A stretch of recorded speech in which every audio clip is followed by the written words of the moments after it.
They are ready. Let's go, y'all. How y'all doing this morning? It's your boy Boogotti NYC. And like I always told you, coulda went anywhere. Fact of the matter that you're chilling with me.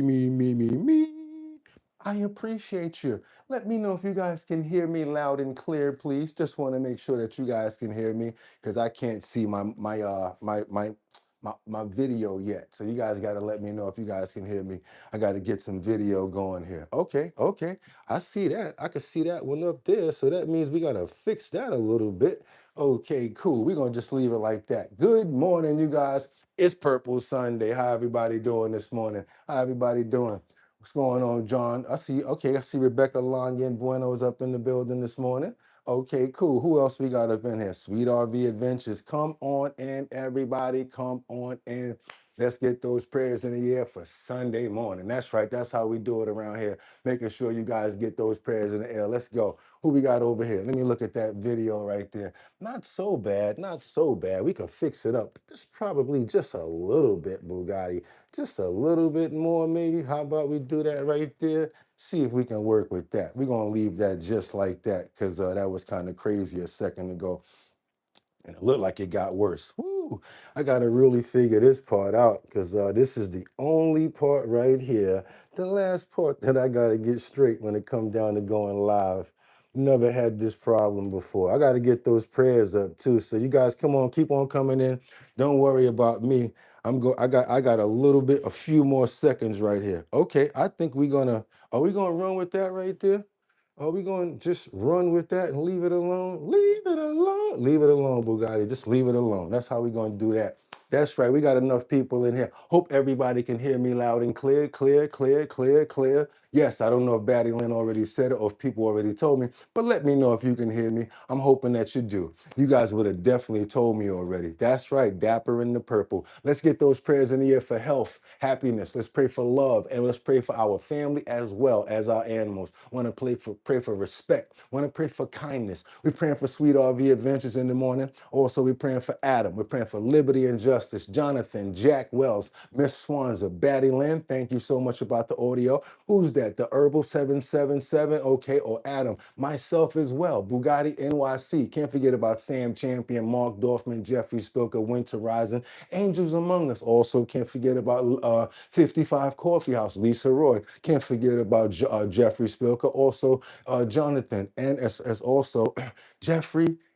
Jeffrey as well. Who else we going to pray for in the building this morning? We got Jonathan already here. Mark already got you. Rebecca Lon Yen Bueno chiming in from Grand Rapids, Michigan. Audrey, and we can't forget about Miss Swanza. How you doing this morning, y'all? Amen. Let's go. I'm ready to go. They're ready to go. I says it's time to start the show. I hope you're ready, yo. Yo.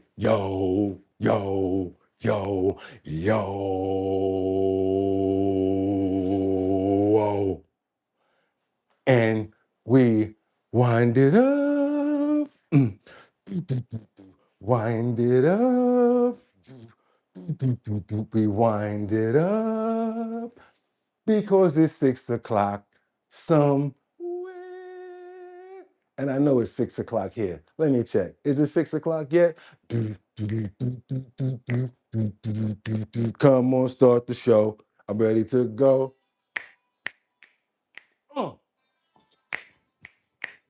Okay.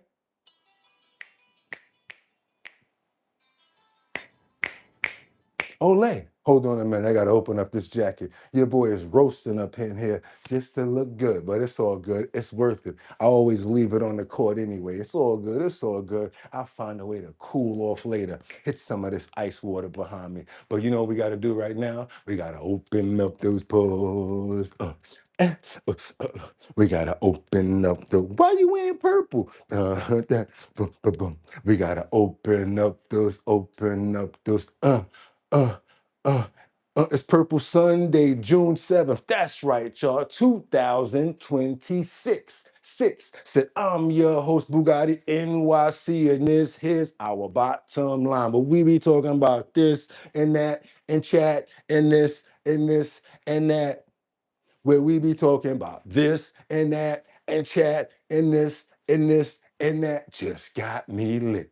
Woo, we made it, you guys, at the end of the week. That's right, the Purple Sunday wrap up. That's what we do every single week. Since we go every single day, we chose one day just to fall back and make sure that we run through everything, make sure that we got everything up to date. Also, wind down a little bit. This is also my cheat day for health and wellness. That's right, you guys. We got to find a calm day for even me every day. It's really a lot of work to find those videos. So I don't call it an entire cheat day. We still do the health and wellness. It's just that I'm not so involved as much. You know what I'm saying? I make sure it's just informative videos, things that we're going to be able to take away with us and things like that. But still very informative, I promise you. Because 7 days straight of health and wellness sounds good, but not really as easy to do as you guys may think. But we're going to still have a good segment today. Hope you guys stick around for it. First of all, as you're coming into the show, let's go ahead and double tap that screen to get those likes up to make sure that we got as many people here as possible and we're sending out that signal. If you have not subscribed yet, which I'm sure you probably have, go ahead and hit that subscribe button. Also hit that notification bell that says all once you get that. So you guys ready? Since I already did that, you know it's time, what time it is, right? Hold on a minute. See if I got a little bit of liquids before I hit this note.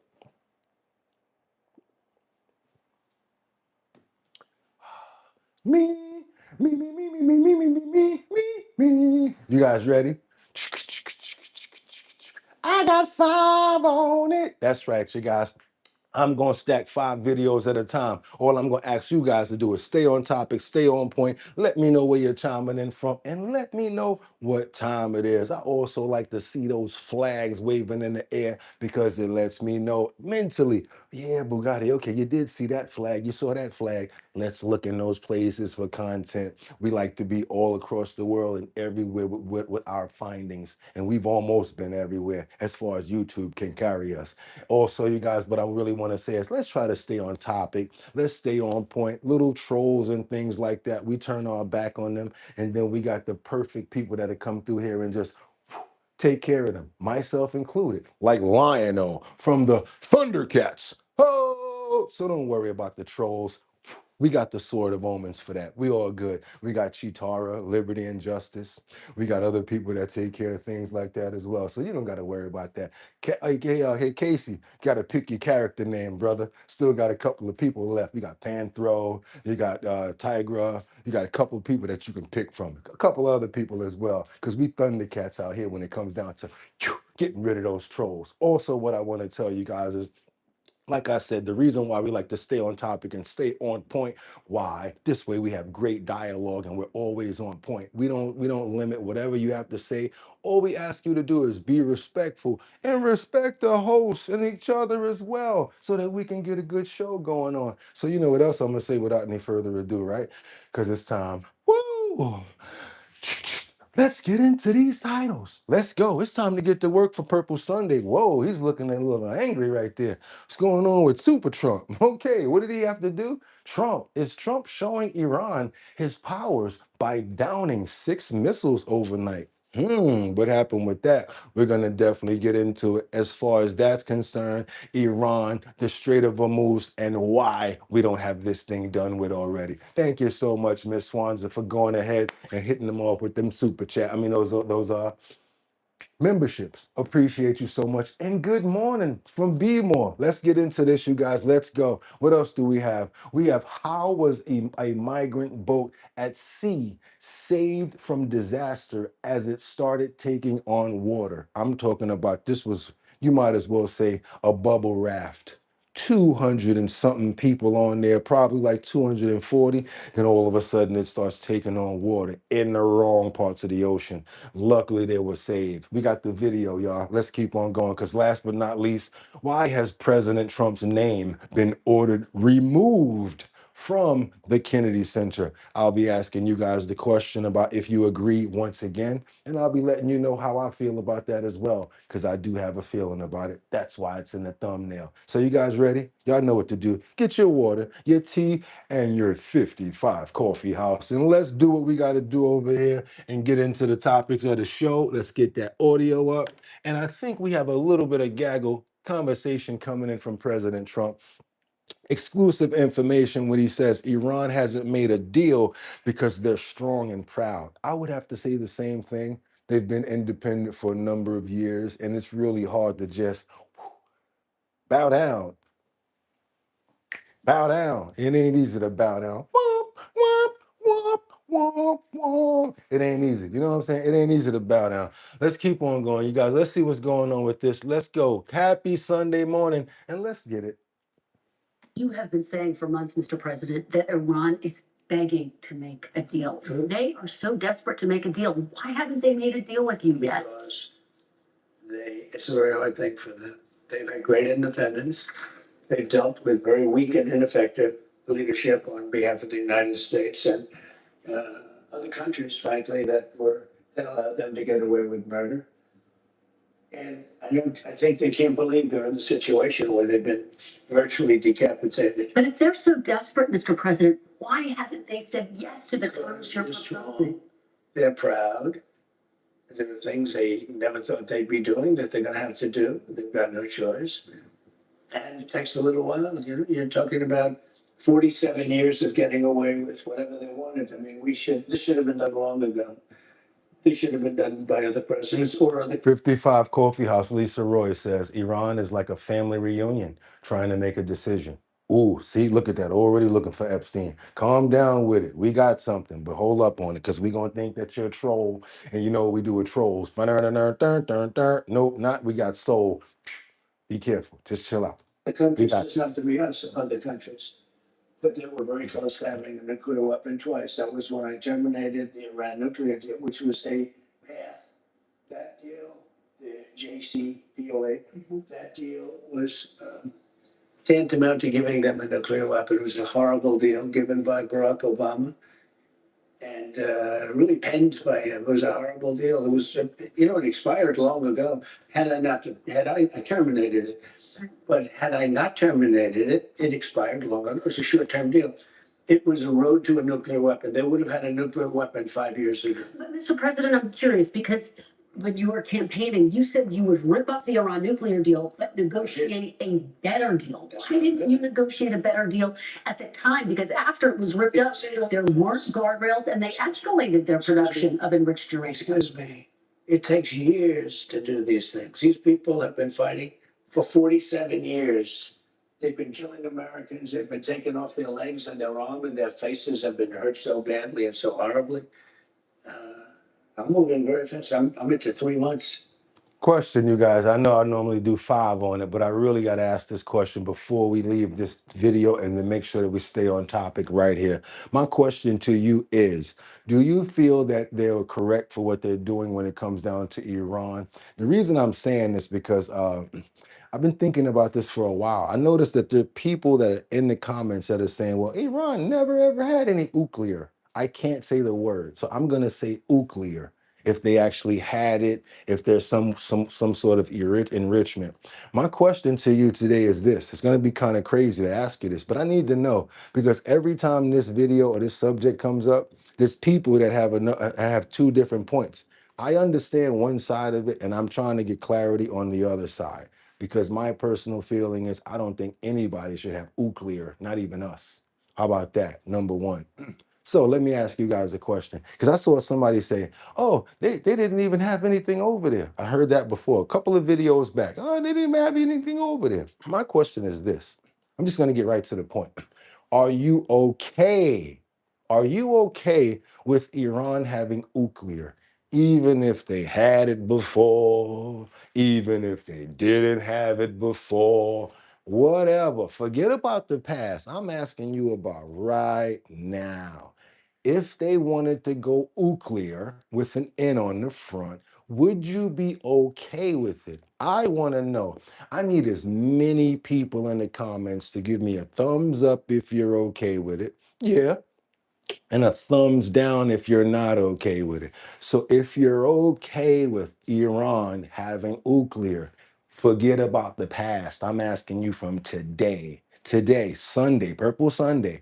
If you're okay with it, thumbs up. If you're not okay with it, thumbs down. Can't read everything. I can't read everything. I need you guys to answer me with thumbs up or thumbs down. All of the people with the long stuff up there, I respect you, but I want to know your thumbs up or thumbs down. I can't read it all. Please. I really want to know this. I'm not okay with Israel. I need your thumbs up or thumbs down, underboss. Stay on topic. Are you okay with them having it? Yes or no? Not reading Jack now. In that case, I'm not reading nothing. Up or down? That's what we're doing. Only up or down, and I'm not reading anything now because you guys think that you're going to get over on me. Stop trying to do that because you're the ones that I'm looking for. Are you okay with it? That's right. Or all glory says he's okay with it. All glory says he's okay with it. Are you okay with Iran having nuclear with an N on the front?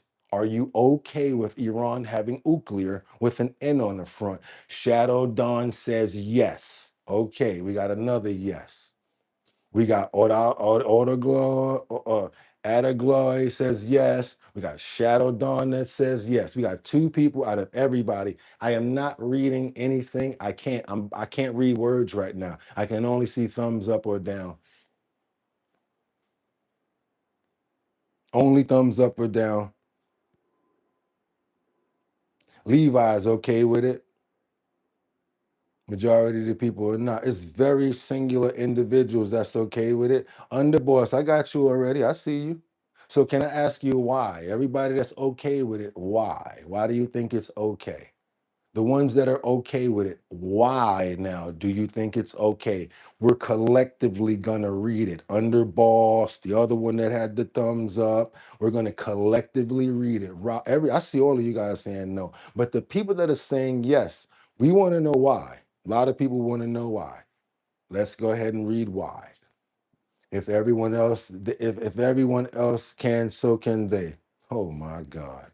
Oh my God. That's why I want to read you guys. I want to read everybody that said it was okay. We have them. Why shouldn't everyone? Okay. Everybody read these comments up here. Help read this. Read this other stuff over here. Why not? Why should only? Okay. Artigloy says yes. Okay. Everybody read the comments with me. Yeah. Do you think it's okay for Iran to have nuclear? If you think so, it's a thumbs up. If you think not, it's thumbs down. I didn't know you said, okay, I didn't say it. I didn't say none of that. Okay. If they have made it, got a lot of convincing to do. We got a lot of convincing to do. Okay, let's keep on going. I just wanted you guys to have that understanding collectively right there. We have a ton of people that are saying no, and then we're saying we got a lot of people that are saying yes. And the majority of their reasoning is if everybody else does, why can't they? And I got to tell you guys something. Majority of times when something happens like that, that's kind of like follow the leader stuff instead of really paying attention to stuff that's going on. And I don't agree with you. That's all I'm going to say. But you can still hang out, do what you got to do, build on it. I don't agree with you. And I'm going to say I don't think that they should have it. But let's keep on going. Let's keep going. Now I've lasted 19 years. I'm into my third month, and all I do is say, well, when are you going to win?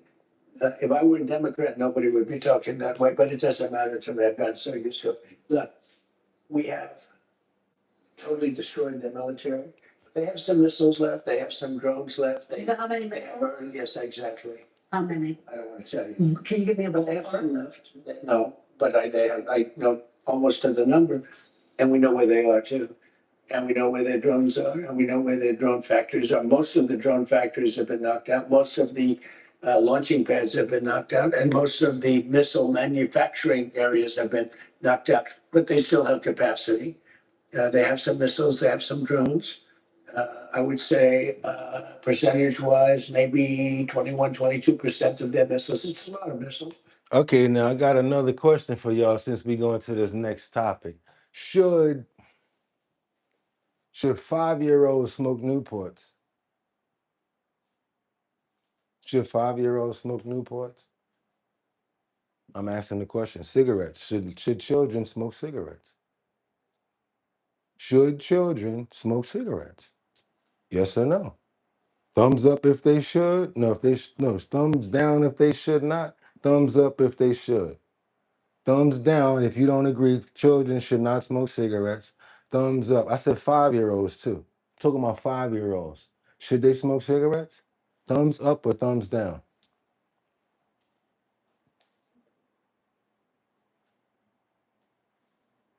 I'm just asking about these 5-year-olds. Just a regular question. Should 5-year-olds smoke cigarettes? Everybody that chimed in last time, keep on chiming in. I want to know, should 5-year-olds smoke cigarettes?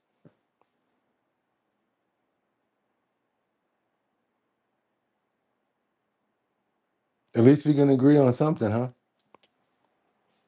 I was waiting for the people to say something. Or how about I just pop out right here? How about I just pop out and be like, I know it's a silly question. That was a silly question that I asked you prior too, especially with it. Look, here we go. There's 8-year-olds doing math. The Ms. F. See what I'm saying? Is that up for debate? You see what I'm saying? You see what I'm saying?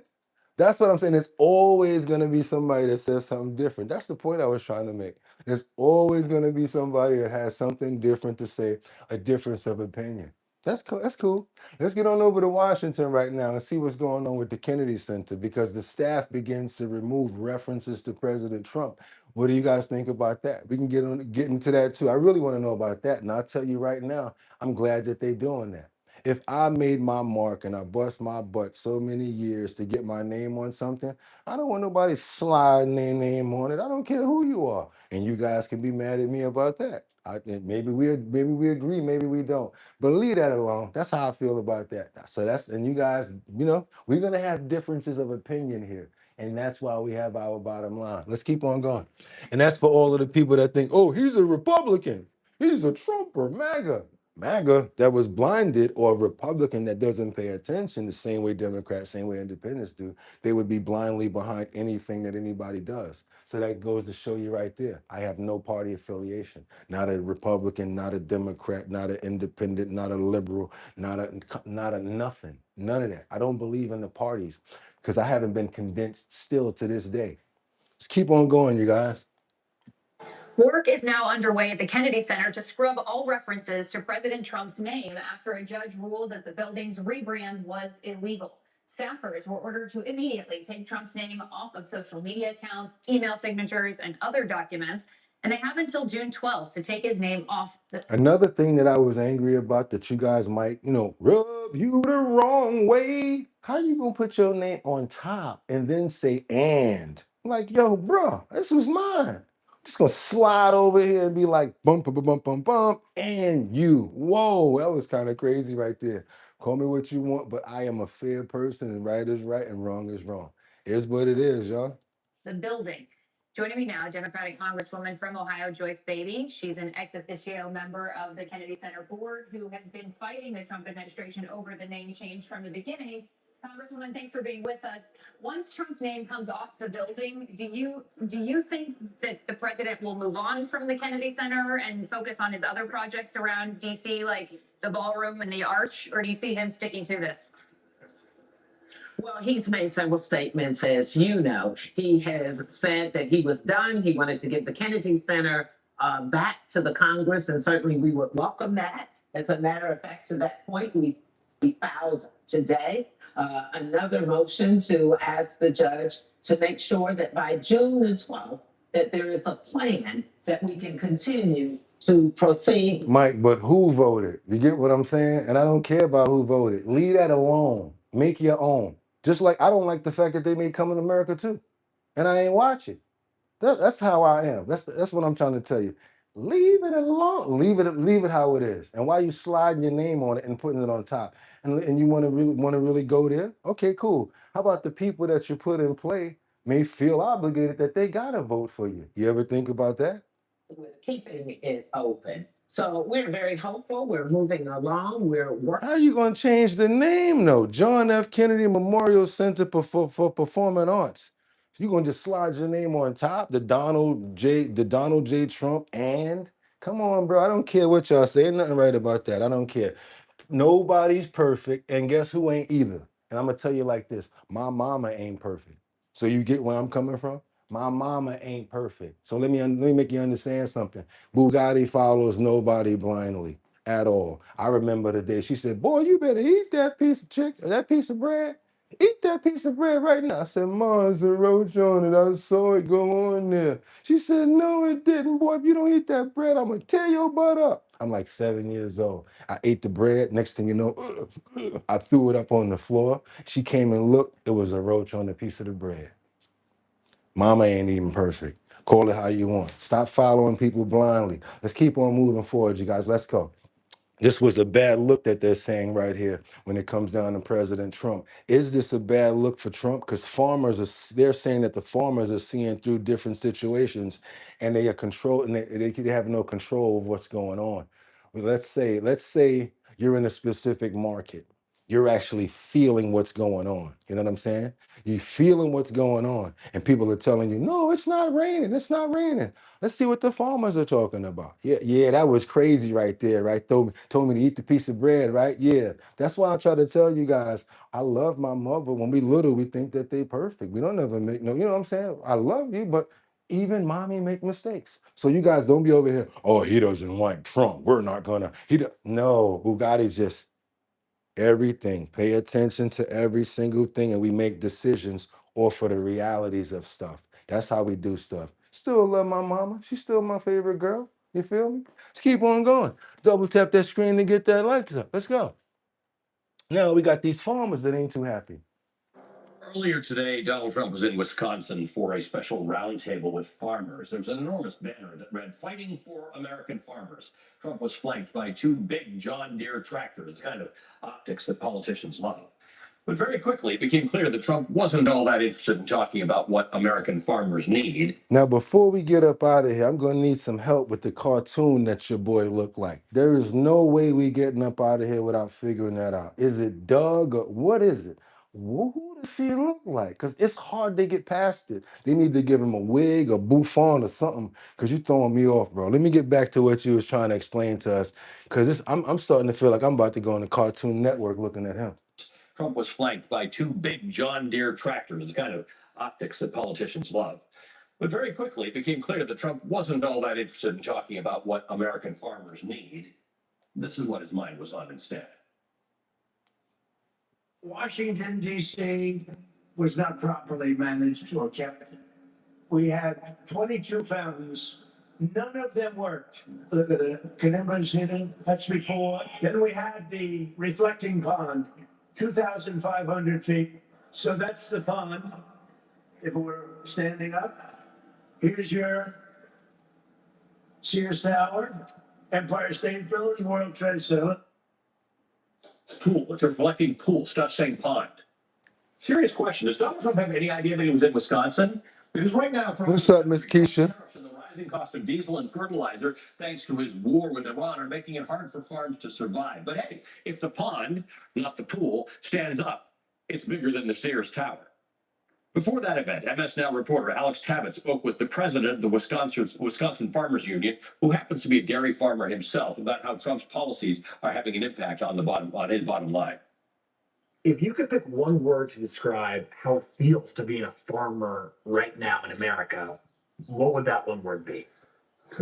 Frustrated.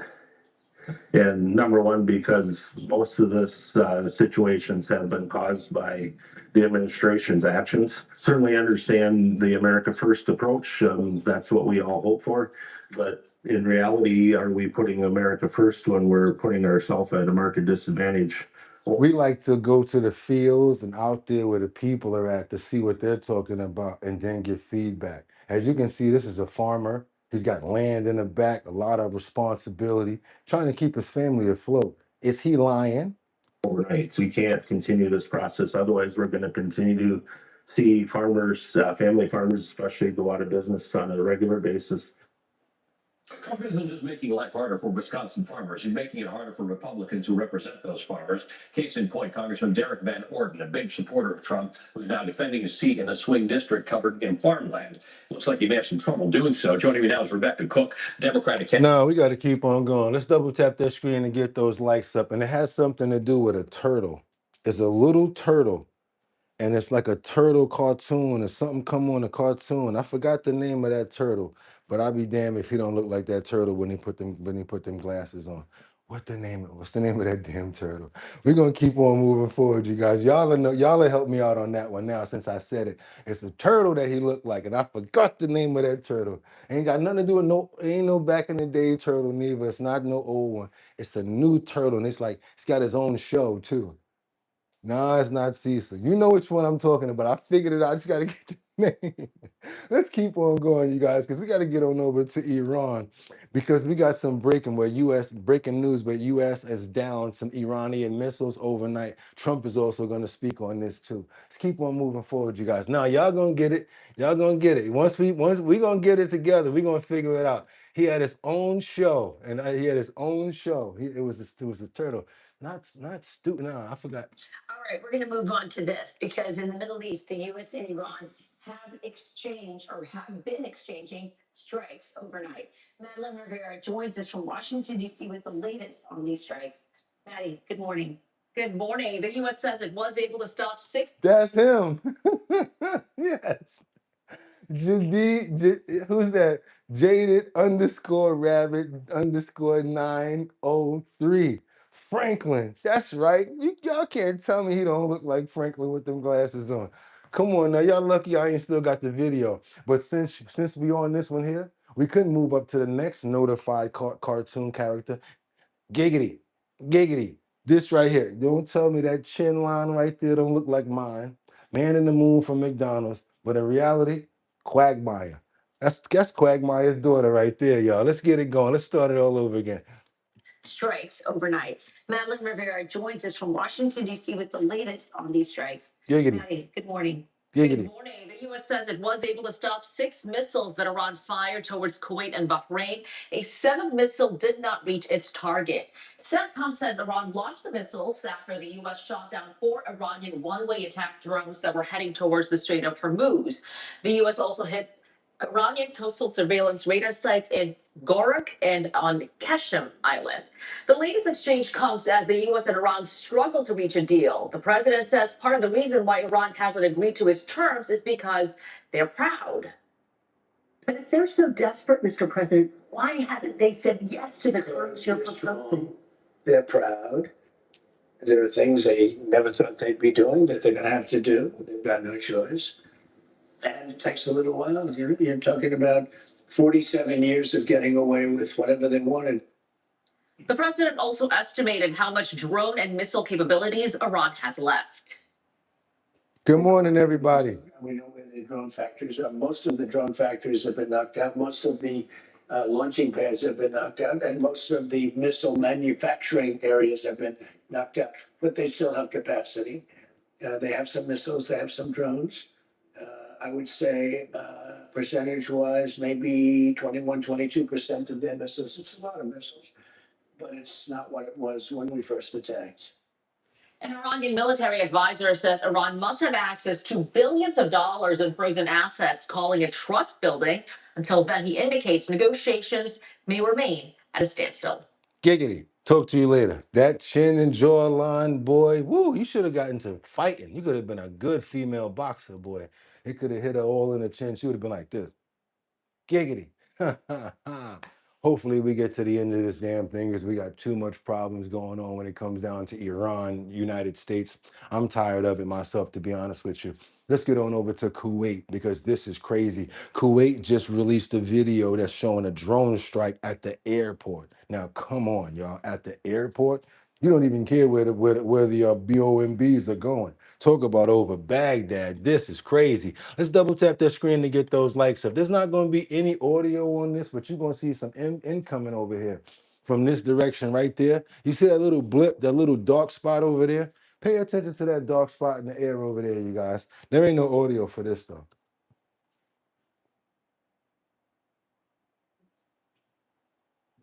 This is the Kuwait International Airport in Kuwait. That was a drone. They released this video footage of a strike at the airport.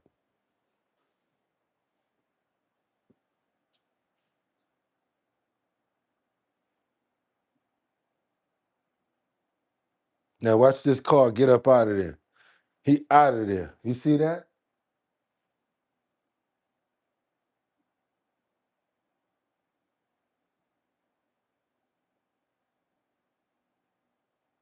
There was people walking inside.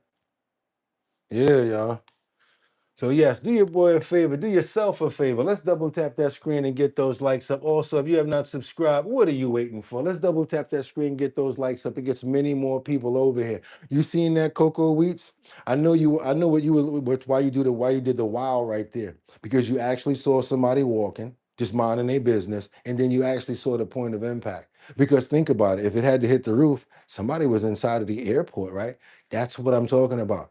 That's what I'm talking about. They never think about the civilians, the elderly people and the old people. So no, now you know what we got to do. Because sadly, you already know that there was a strike, and there's probably 9 times out of 10, people did lose their lives. That one man that was walking looked like he just missed the debris from coming into him. Want to pray for every single person that probably got hit in this terrible tragedy, and everybody that lost their lives. If anyone got hurt, we're going to pray for 100% health and recovery. It's going to be hard to get over this mental situation as well, because I'm sure there's a lot of people now. It's going to be real scared to go to the airport. Think about stuff like that. It's not just physical that we have to worry about. It's also mental things that we have to overcome as well. I want to pray for them. Let's keep on moving forward, you guys. That's why the song fits really good. War. Good God. What is it good for? When you think about it, I hope we can agree on that. Absolutely nothing. Let's keep on moving forward, you guys, because now we got that migrant boat that I was showing you guys that's in that thumbnail up there with about 240 people on it that luckily got intercepted. Exactly. Look at Jonathan. Exactly. It's nothing, right? It's good for absolutely nothing. Nothing at all. And the Coast Guard says it helped prevent a potential tragedy at sea after intercepting an overcrowded migrant boat that was carrying. It's not even about where they were headed. They wasn't going to make it. 240 people near the Turks and Caicos Islands. Authorities say the vessel was packed with migrants who identified themselves as Haitian citizens. The boat was taking on water and it was in danger of sinking when, fortunately, it was spotted. We're talking about SRO, standing room only. I ain't getting on that boat. More than 140 Coast Guard, Customs and Border Protection, and local personnel took part in the operation. Officials say the operation prevented what could have been a catastrophic loss of life. The Department of Homeland Security is also warning that migrants who attempt to enter the U.S. illegally by sea will not be allowed into the country, saying illegal maritime migration is dangerous and not worth the risk. Yeah, I know. It's just going crazy today, right, Cocoa Eats? Cocoa Eats is like, what? Like, they bugging out there today. Look at this. No amount of money, no amount of inky thing could have me dealing with nothing like this. It's just straight up you and the elements and whoever's driving it. And then they're hitting these big waves. Of course they're taking on water. There's no way for that boat to sway, to take on and off and avert and move around. You know what I'm saying? That boat is just trying to chop straight through the water. And every time it does that, more and more water go on. And what happens with all the weight starts to sink. They was not making it nowhere at all. Yeah. They actually. And the Coast Guard says it helped. You ever see somebody got lucky to get caught? That's a group of people right there that's lucky that they got caught. We got another situation over here. Hey, yo, Nick, check this out. Wait, hold on a minute. Let's pray. Because we don't only pray for the bad, we pray for the good. So we want to thank the Lord that somebody was there to actually save them. Because that could have been 240 plus in a whole different outcome right there. Yeah. Amen. Everybody gets the prayer, you guys. Everybody. That's right. Even when it's good. I didn't even hear about that. That's crazy, ain't it, Jaden? Let's keep on going, you guys. Good day. Who's that, Mark J? Y'all double tap that screen, get those likes up if you haven't already. If you have not subscribed, we're trying to get to 73,000 subscribers. Come on, let's do it, you guys. Oh, I did it without the horn. 73. Sounds pretty good that way, too. Let's keep on going, you guys, because you know what we're about to do. Got to bring it down one tone. And if I can make it there, I'll make it. Bum, bum. Anywhere, it's up to you. New York, New York. But I'll ask you like this. Hey, Nick Shirley, next time you're running through New York and you're rolling through, holla at your boy, Boogotti NYC. I'll walk with you through the hood. I don't got no problem with that. Holla at me. I know I'm not a big security guard or whatever like that, but trust me, big things come in small packages, buddy. I don't like when people try to bully people because they feel like they can, especially when they're only exposing fraudsters. I actually have a little love for Nick Shirley. I actually like the work that he's done. And I like the fact that he's sparked a flame behind a lot of people. We weren't really thinking about fraud before until you heard about what? When you mix a big topic with comedy, that's all you had to do, baby. You mixed fraud with Leering Center, that was it. And once we saw that, it was over. You mean to tell me and how that was it for us? Leering, and it just gave us something. Dun, dun, dun, dun, dun. So it happened. It wasn't his fault. And the fact that he's out here still doing this thing and bringing out fraud, I don't think that people should just be able to mess with you like that, bro. So yeah, when you out here running around New York, holler at your boy. You know, I don't think that I mean, I saw you had a couple of people with you, but yeah, holler at me. We'll roll the streets together so I can get some content too. Let's keep on moving forward because somebody did say something to him that wasn't respectful. I'm actually glad that he stood his ground and said something about it because I do think it's important. If somebody walks up to you and say you're going to get kirked next, you know what I'm saying? That's kind of messed up. Lucky it's not a, you know what I'm saying, cursed, but somebody said that you're going to get you're going to get kirked next. So he went over there and approached the guy. Let's see what's going on with this situation in New York. Let's go. Know independent journalist Nick Shirley from his viral videos. He spent months following the money. Investigations looking into fraud in the That's right, United States, Flowers. even testifying before Congress on the theft of taxpayer dollars.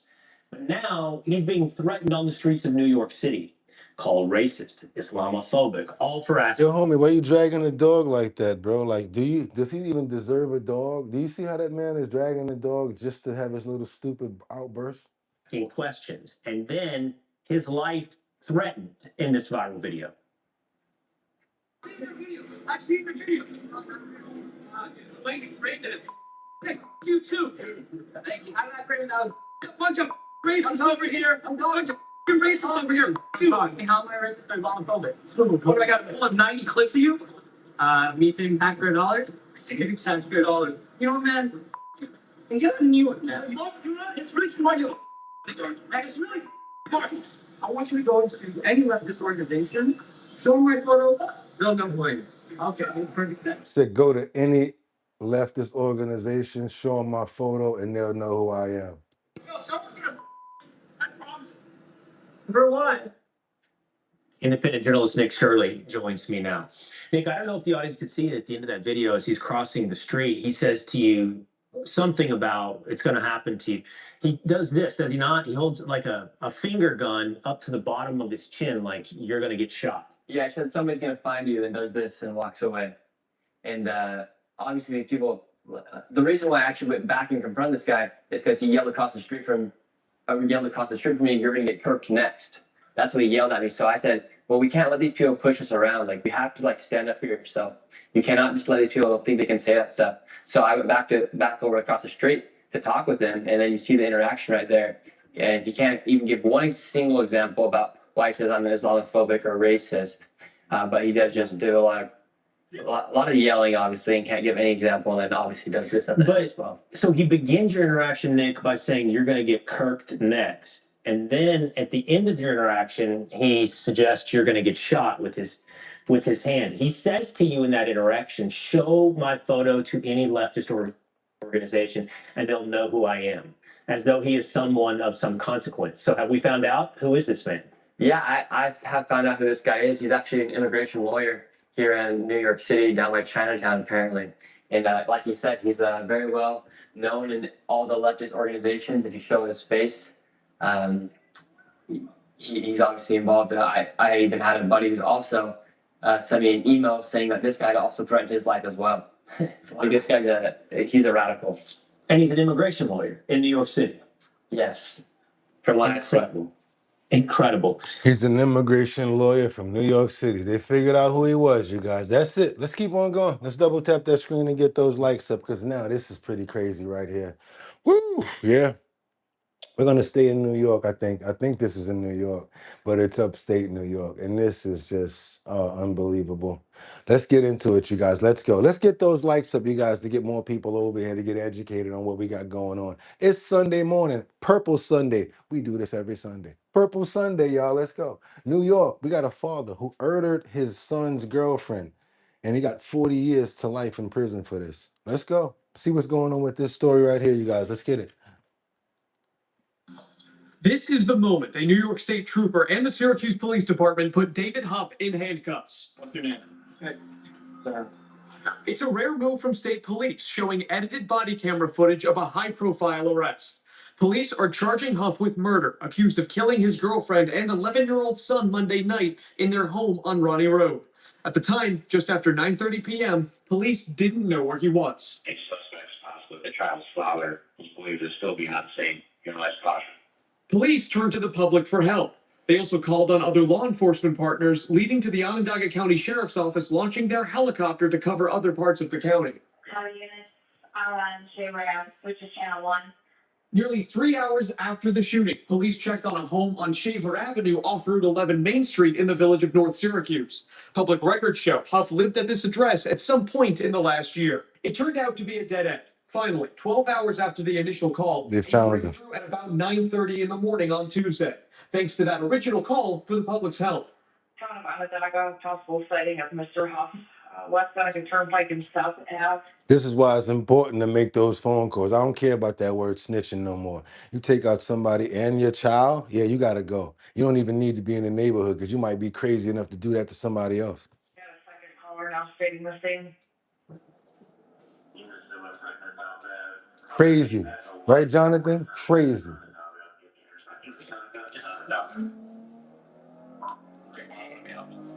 Double murder in Syracuse.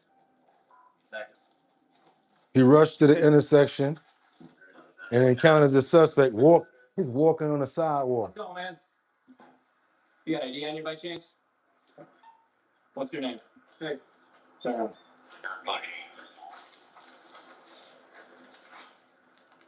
Happy New Year. That's really here.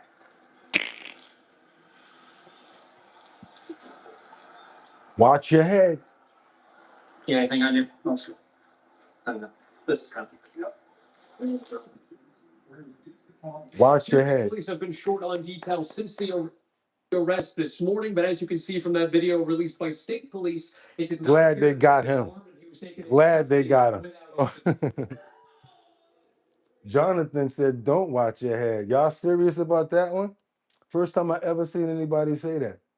And he know what the procedure and everything, I could tell. Jonathan said, don't watch your head. Go ahead, boo back. I already know what you're talking about.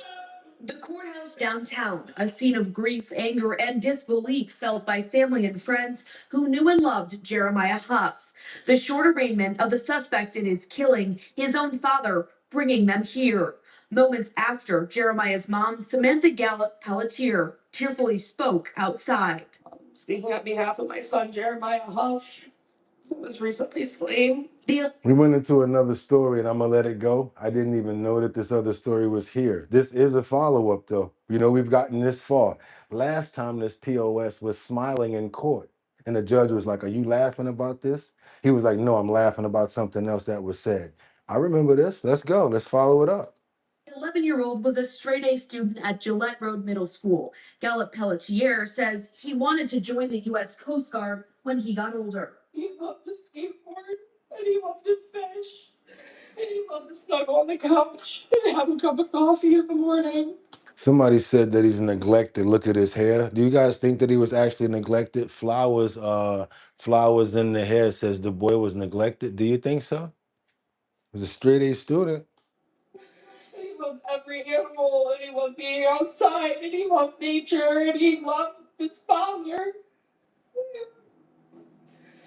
And he's not here. She got a call for help from the boy after he was shot at this home on Roney Road, but before he passed away. She didn't make it in time. She had the unbearable tragedy of listening to her son being murdered.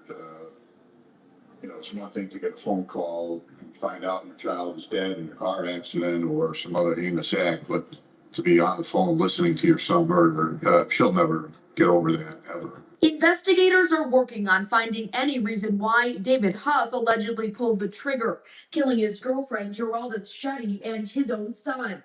He's being held in the Justice Center without bail. Gallup Pelletier, among those shouting at Huff inside the courtroom, is only concerned with one thing. I'm definitely gonna say that because I'm a boarder myself, and thank you for making that known. That is a common haircut for kids that skateboard. You're right about that. That's a skip. You're right about that. Thank you for showing that. That's why we love everybody here. If I could not do this by myself, also they'll be here knocking on the door with the white jacket. Keeping her son's memory alive. He's got friends at school that won't forget him. He's got Look at that face right there. That mother love that boy. Come on now. a whole group of people here that won't forget him. Please don't stop saying his name. It's Jeremiah Huff. We will miss him every day. Bitch. My life is empty. The allegations, horrific. As Judge Ted Limpert read them aloud, David Huff could be seen laughing, just moments before pleading guilty to the murder of his son and girlfriend. That's funny. No, it's a joke stuck in my head. Go on. Are you able to pay attention? Absolutely. You mean to tell me we can't bring the chair in for people like that? And now don't be acting like I'm saying nothing wrong. We can't bring the chair in for people like that? Prosecutors say the 43-year-old used a 12-gauge shotgun to shoot and kill 32-year-old Uvalde Shooty and also his 11-year-old son, Jeremiah. That happened inside a Roney Road home in Syracuse in March of 2025. The next day, a state trooper came upon Huff on the city's south side and calmly took him into custody. During court, Huff repeatedly looked back at the family of Jeremiah Huff that filled the room. At one point, David Huff took issue with the judge, saying he shot Jeremiah multiple times, including once in the head at close range. You intentionally caused the death of Jeremiah after you shot your 11-year-old son multiple times, including once in the head at close range with a 12-gauge shotgun. Is that true? Jeremiah was not shot in the head. I'm pleading guilty. All right, well, you have to allocate to what happened. Okay. This is what was in the indictment. If you don't think that that's what happened, we need to come back. Well, we're not coming back, so we're guilty. All right, well, I got that, I'm guilty of all. Remember you guys saying guilty of? Well, that's not how it works. It's exactly how it's working. It's called I'm guilty. Prosecutor Rob Moran spoke on Huff's behavior, outlining that his priorities lie with the victims' families. Oh, man, let's keep on moving forward, you guys. We got a lot more to go. Let's double tap that screen and get those likes up. I want to pray for Jeremiah Huff as well as his girlfriend. I don't know her name. They didn't say it. Sad part about that. And I apologize. But definitely remember Jeremiah Huff. And I want to pray for both souls that have been lost in this tragedy. And yes, anybody affected by it, anybody that's hurt by it, as well as the mother, I want to pray that at some point she does be able to get some sort of closure and that she can come to some sort of peace for herself. We ask that today in our Father's name. Amen. Oh man, so sad. His own father.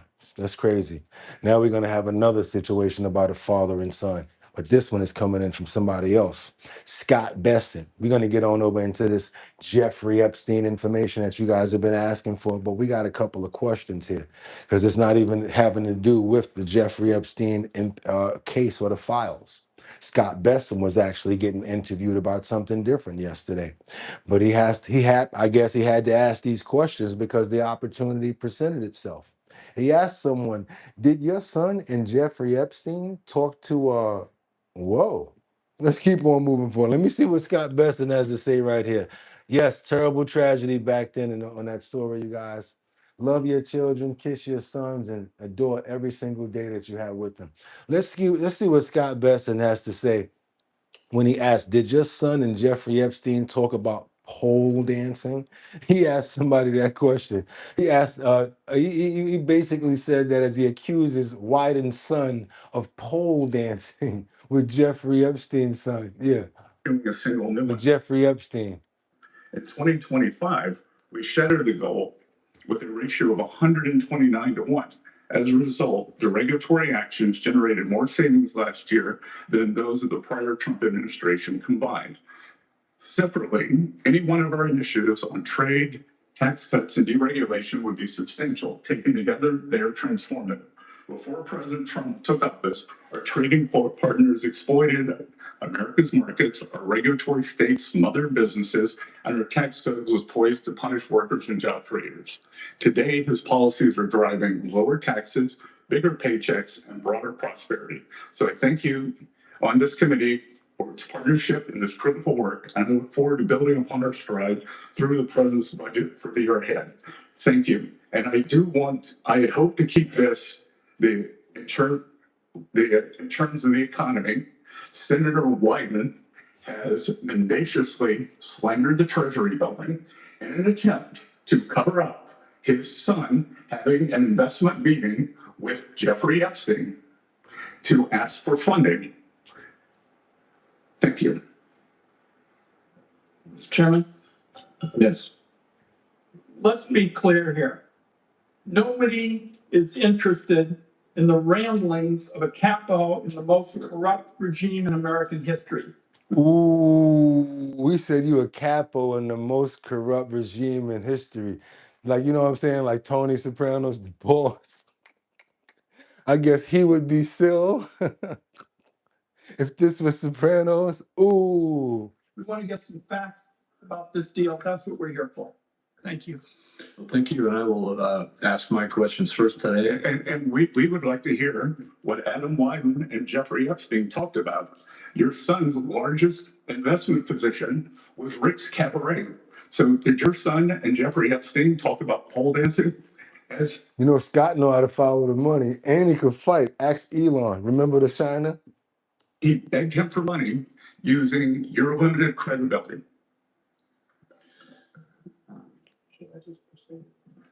I'm going to proceed with my questions, and Mr. Secretary.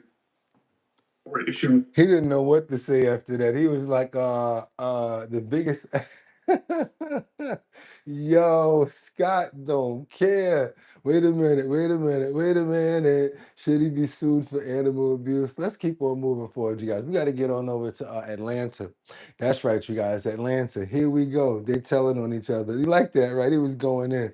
Let's keep on going, you guys. Let's get on over to Atlanta. I love when they do that back and forth. I told you guys when they be doing those interviews in Congress, I'll be like this. Hold on. I know they about to get it going. It's going to be something here. Let's keep on moving forward, you guys. Let's get on over to Atlanta. Well, we got a routine traffic stop that ended in a reckless drive. It was regular traffic stop that went into reckless driving. Oh my God, lead it to a fatal Cobb County powing too. Let's get into this one right here, you guys. Let's go. Atlanta, come to the front of the stage, please. We're talking about you. Let's go. Let's get you out to that breaking news now in Cobb County. A routine traffic stop escalating into a deadly police shooting. Police say this all began late last night when officers tried to stop a Cadillac. The driver accused of driving recklessly. And picking up the story from there, good day is Brittany Edney live at this breaking news scene. Hey, the car flipped over. I mean, this is crazy right here. The truck flipped over. Brittany. Hey there, Caitlin. As you were just describing, Cobb County investigators tell us that driver, he did not stop. He took off, and that's when they followed suit. Ultimately, though, that driver crashed and overturned Cocoa Wheats. Cadillac SUV. You can see it over here.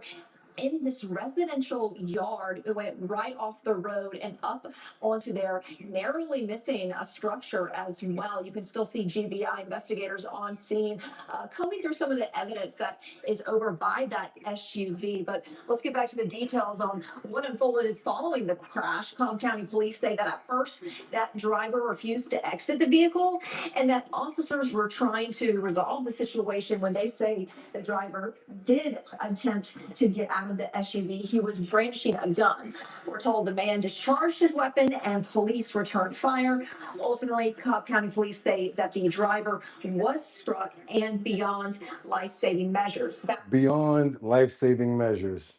Back here live again, you can see that this scene is still very active, even though this happened late last night. Now they're using the ram from in front of the SWAT truck to hold that truck up. I guess they're trying to get in, go through it or whatever.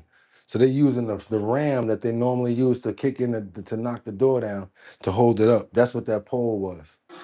GBI has now taken over the investigation, which is very standard in this situation. So any updates ultimately would be coming from them. And of course, we'll keep you updated on the results of those also. That's not it. Let's get on over to the beach and see what's going on. I ain't say that other word, you guys. I said the beach. We going over to the beach. Are we going to the beach? Oh, no, we're not. We're going to get on over to this crazy story right here. I want to see what you guys feel about this right here. We got a story coming out of Minnesota, as a matter of fact. But we got an AG that's deeply troubled by shocking tribute to George Floyd murder on GOP convention. Now, me, I'm not really, I don't have no skin in the game on this. But come on, man. Y'all should know better than this. Y'all should know better than doing something like this. Check this out. Just when you think you can't be shocked anymore by Republicans in the age of Trump, this happens. Delegates to the Minnesota Republican Party's convention held a moment of silence over the weekend for Derek Chauvin, a former Minneapolis police officer, 6 years after he murdered George Floyd and touched off a national reckoning over policing and race. The Minnesota Star Tribune adds, the brief moment of silent prayer for the former Minneapolis police officer convicted of second-degree murder in George Floyd's killing was not planned by party leaders, but it prompted swift condemnation from Democrats. Crazy, right? The moment of silence came at the request of one of the roughly 2,300 delegates as the convention work began early Saturday morning. The Minnesota Republican Party chair said in a radio interview this week, it wasn't part of the official program, but of course, he couldn't leave it there. Well, that came from the body, of course, didn't come from the dais. And the body elected to have that moment of silence. We got maybe 10 seconds or so. There are a lot of people, I think, that believe that Derek Chauvin was improperly convicted and not treated well. And those people want to have a moment of silence and recognition because they felt that way. Do you agree with them? So I don't think I'm going to comment on that. I mean, the court system had its verdict, and I'm not going to challenge the court. Did you like the fact that a convicted murderer had a moment of silence at your convention? I don't think I should comment on that. Why not? Well, because that indicates whether I do or don't agree with something that came out of the court. So I think I'll just let that pass. Okay, you guys, that's the answer. Just wanted to let you guys know what was going on. That they're not making too much news about. Not making too much news about. But what do you guys think about that? Do you think it was right to give him a moment of silence, or do you think it was wrong? If you think it was right, I'm going to need to see those thumbs up. If you think it was wrong and they shouldn't have did it, thumbs down. Let me know what you guys think as we pull up this next video right here. And that's going to be right here. Let's go. We got a graphic video showing violent confrontation on this beach over residents only rules. Now, I know you guys, I learned from Miami when I went down there a long time, because I used to go to South Beach for spring break. But what I learned from the residents is they don't hang out when the people come around, when the spring break is around. They come back a week later. They don't come out once once the spring breakers come down. So I'm gonna let you see what happens when the residents get a little angry in another place. Everybody's got thumbs down, thumbs down, thumbs down. They just don't care. I think it was a psyop to make the Republicans caucus look bad. Okay, we got thumbs down from Miss Swanson and thumbs down for AD Reigns. Let's keep on moving forward, you guys. Let's go. Let's see what's going on over here. Let's go into Boston. Happening this morning, a man accused of trying to drown another man at a Oh, I'm sorry. I made a mistake on this one. I made a mistake. This is a 71-year-old man. I made a mistake on this one. Yeah. Sorry, let me get this right. 71-year-old man tries to drown a younger kid. Then he actually gets some help from someone else. That's right. I saw this video. Gotta remember it. 71-year-old man. I guess they were trying to take their does it happen to do with they was putting their boats in the water? I think they were angry about who's putting their boats in the water or something like that. Not exactly, but let's get this from the top just so we can make sure that we watch it together. Let's go. accused of trying to drown another man at a local lake is set to face a judge again this morning. Investigators say the suspect held the victim underwater after an argument over a boat ramp, and police say the whole thing was captured on camera. Boston 25 News reporter Alyssa Azara is on scene at Sandy Beach in Hopkinton, where all of this took place. Alarming video from a witness shows this violent fight between a 70-year-old suspect and I can't believe a 70-year-old gonna be able to do this to a youngster. Luckily, the other guy went to help him. a 21-year-old victim. The fight was over who is allowed to use the boat launch at Sandy Beach here in Hopkinton. That boat launch is for residents only. Here's a look at that video, but a warning, it is graphic. Right down. Video appears to show comments being exchanged between a 21-year-old man and Stephen Dana over where they live. Dana tells the young man it's time to go before walking up and slapping him twice in the face. They both end up in the lake with Dana on top of the man, holding him underwater for about 10 seconds until his friends realize what's happening and intervene. The 21-year-old Matthew Duffy's crutches can be seen on the ground. They say he was using crutches due to injuries from a recent bad motorcycle accident. Dana is facing charges of attempted murder, strangulation, and assault and battery on a disabled person. He pled not guilty in court yesterday. Here's resident Lane Smith, who goes to Sandy Beach often and is shocked to hear about those charges. No, the 21-year-old was recovering. That's why it's like so much going on here. I couldn't like really remember exactly what's happening. The 21-year-old was recovering from a motorcycle accident. I didn't know it was attempted murder. I heard things got pretty rough down here, but that's crazy. I'm happy I didn't have my daughter out here with me. It was a school day, but we were just here on Sunday, and if it had happened then, I can't even imagine explaining that to a second grader. Dana was held overnight and is expected to appear in Framingham District Court sometime today. In Hopkinton, Alyssa Azara for your local station, Boston 25 News. Calm down, you guys. Calm down. See that? And guess what? Guess what the crazy thing is? Either one of them own it. Nobody owns the land. Nobody owns anything over there. So go ahead, go first, man. Go first. Take your time. Good. I don't care. Let somebody else deal with that. Because look where you wound up at. Watch your head. Locked up, and now you got to charge. And that's not a good charge to have. Holding somebody's head under the water, that's really intent right there. Did you know that you get more time for stills nabbing somebody than you do for pow pow? I guess that's because that's you basically really know what you're doing when you're doing this. So the same thing goes for that. You're holding somebody down, you know what you're doing. You're paying attention to what you're doing. You're literally doing that. So I don't know.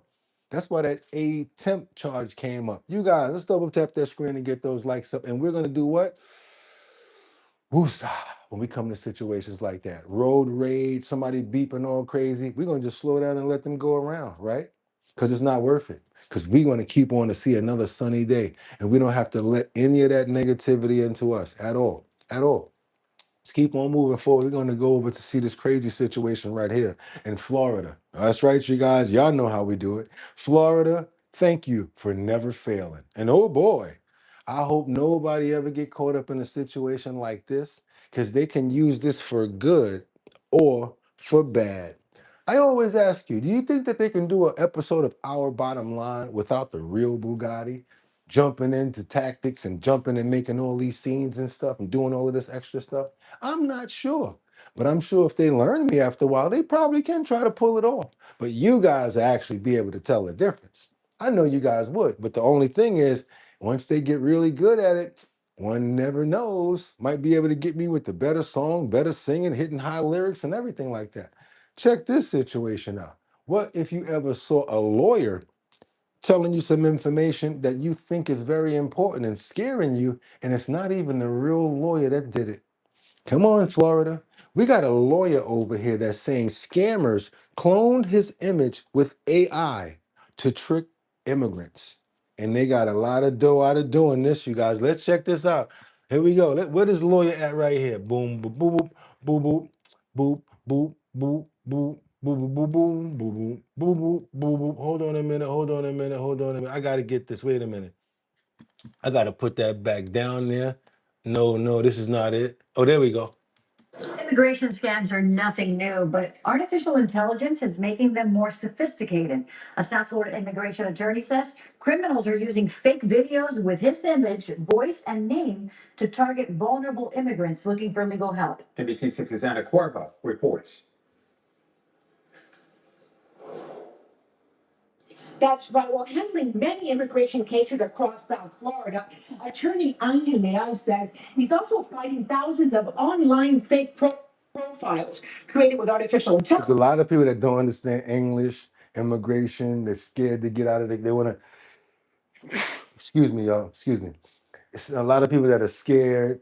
They're telling they got to get out of the country. So then you got the people that scammers, right? What they trying to do? They're trying to make money off of people like that, benefit off of their downfall, or for them being in fear, right? So they're cloning lawyers now. Send me the money, I'll help you. Crazy stuff. Thank you. Designed to scam immigrants Thank out of you. money. Thank you. Si necesitas ayuda con tu proceso, escríbanme al WhatsApp. This is Thank you. not immigration attorney Angel Leal. The video uses a cloned version of Leal's image and voice, urging viewers to contact a WhatsApp number for immigration help. Thank you. This is the real Angel Leal. This vulnerable population is being hurt in this fashion in my name. And that's what's most distressing to me and really what's got me at my wits' end.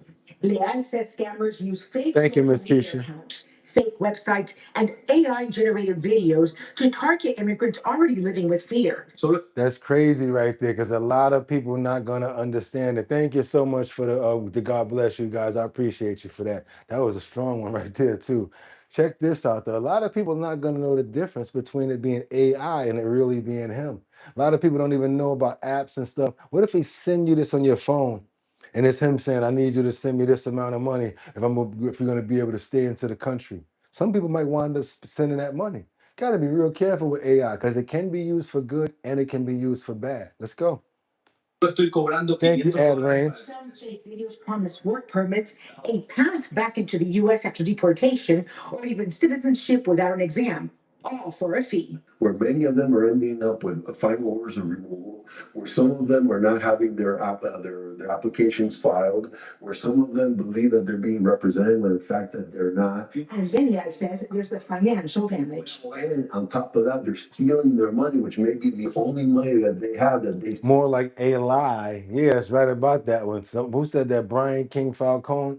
A lie. Good one. save to hire an immigration attorney to help them with their case. He says fear often keeps victims from coming forward. Because they're a vulnerable population, because they're a population that may not want to go to the authorities. Leal says he has hired a digital anti-piracy company and reported the activity to law enforcement. Since March, he says, more than 6,400 fake profiles using his identity have been removed. Experts also recommend to avoid sending payments through apps like Zelle, Cash App, or Venmo, and to use a credit card whenever possible for added fraud protection.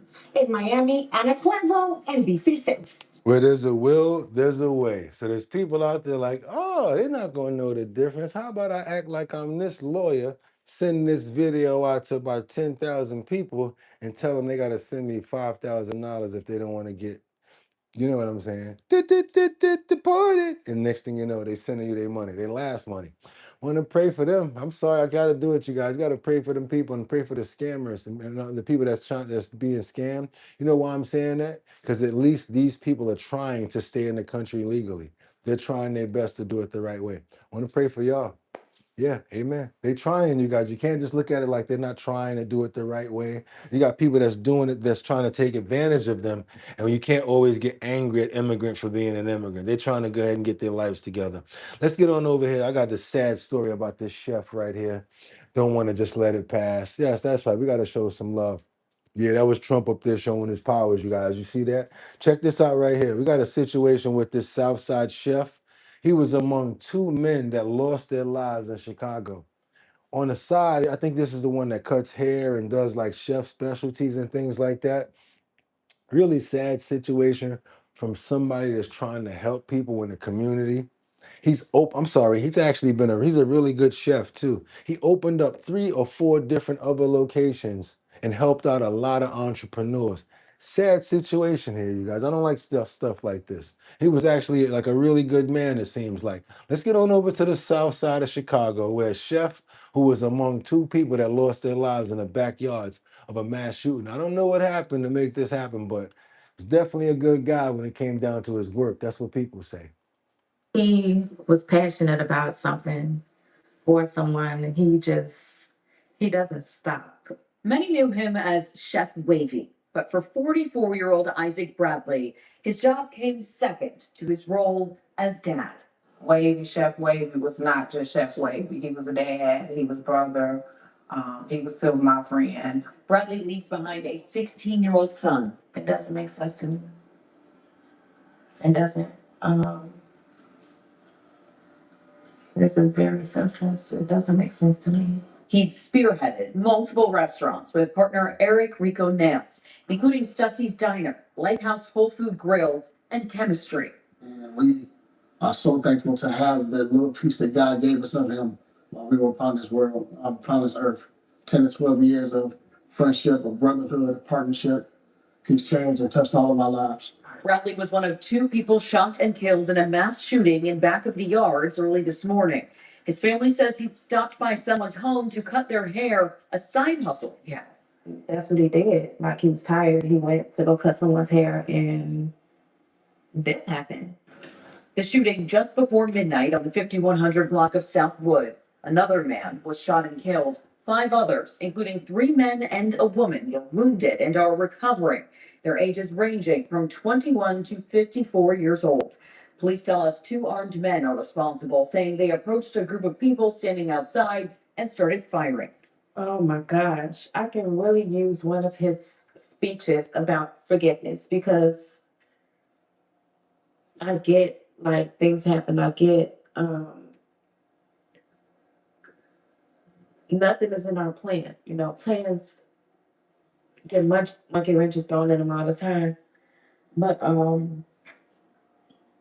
he's always talking to me about that, and I don't see it right now. There is a $10,000 reward posted by the Cook County Crime Stoppers for anyone that has information that could help lead to an arrest in this investigation. We still do not know the identity of the second man that also died in this mass shooting. Live in Hyde Park, Sabrina Franza, CBS News, Chicago. Told you guys we go everywhere. Chicago, I couldn't just let that not, you guys had to see that. Had to. Because it was like a pillar in the community. And he wasn't no D-rug deal or nothing crazy. He got pow going to cut somebody's hair, trying to make extra side money, you guys. He's a chef. Already helped open up 3 different locations. Partner that vouched for him and said that. Good man. He has children. Wife. Terrible situation right there. Somebody good for the community actually was really helping out.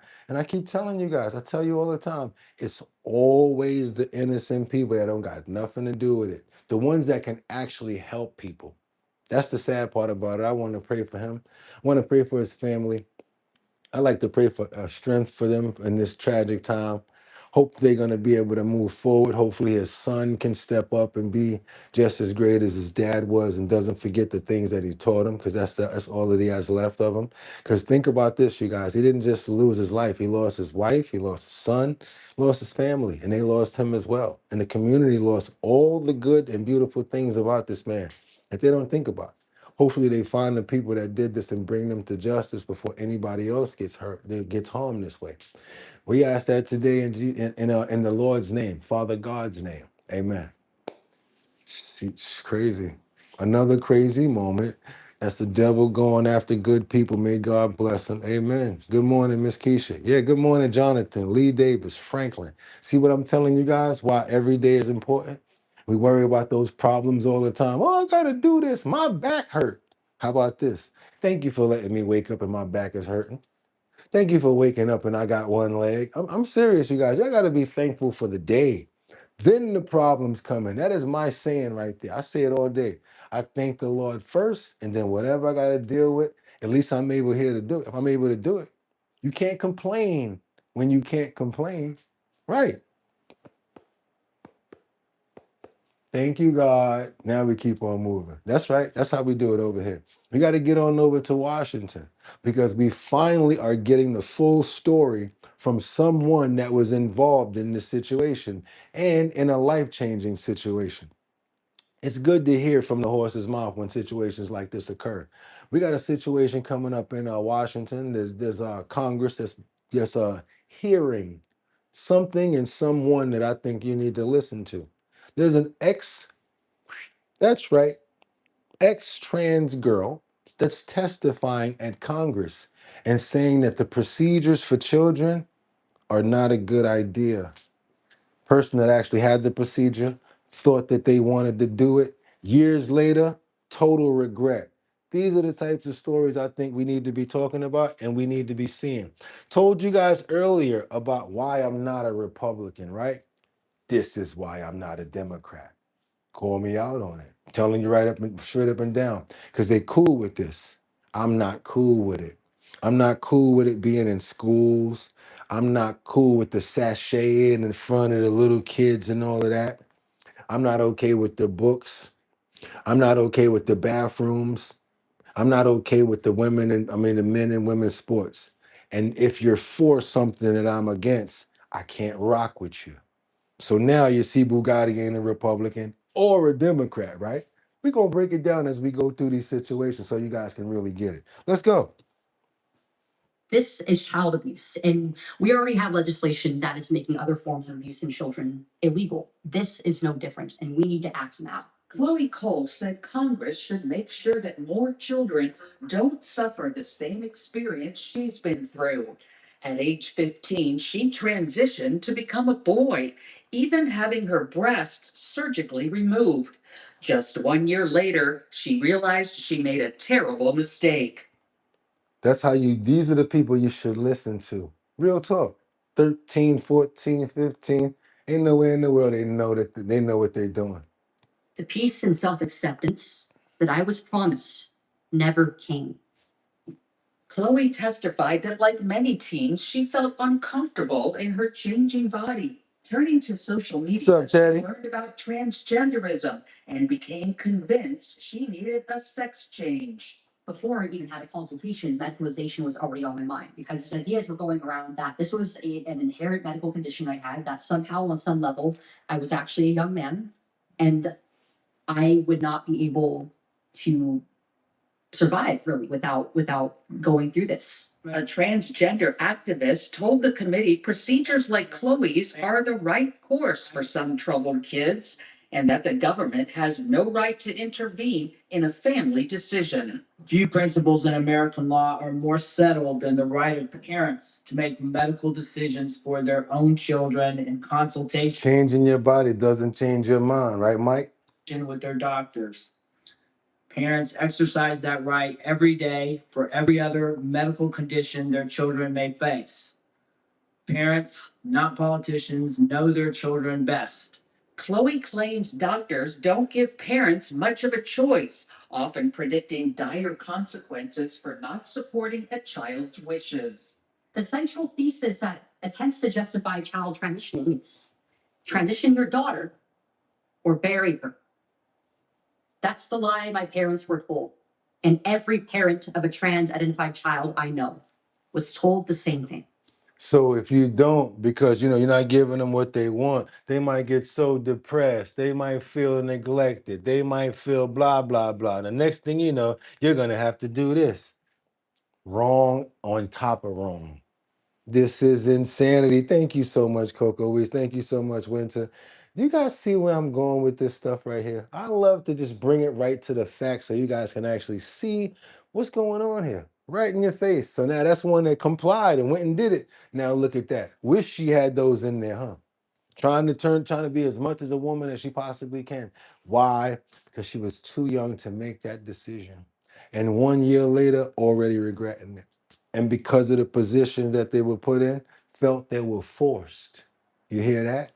A lot of this information is not going to be shared. Why? Laws for the doctor patient. Yeah, situations like that. HEPA laws. Pay attention to what's going on out there, you guys. That's crazy. Let's keep on moving forward and double tap that screen and get those likes up. Let's get on over to Colorado. Come on, John, you here? Come on, Gavon, you here? Just in case. Got a situation going on in Colorado where a juvenile tries to get away from the police on an e-bike, almost slams into a fence. This is the perfect thing I got to tell you guys right now. I'm really good at riding motorcycles and I'm really good at riding at period. But once you're riding a motorcycle and you're trying to get away from an officer or police, I'm going to just tell you guys, you're going to make some probably bad decisions on turns, moves, speed, things like that. So it's a really big idea to let you know, either should I pull over and just take the hit, or should I try to make this happen? You try to make it happen, you got to go all the way with it. I've been there before. I've made it happen. Been lucky and got up out of there. But if you don't and you get caught, woo! It probably won't wind up a good way. You might smack into a fence. Not only that, your parents are gonna be pretty mad at you, right? Let's keep on moving forward, you guys. You got a police officer that's chasing this Colorado juvenile who tries to get away on an e-bike. I mean, he's lucky that he didn't smack into this fence, but he came that close to smacking into the fence. Don't try to get away, fellas. Don't try to do it. Right now to And you ain't getting away from no police on no e-bike.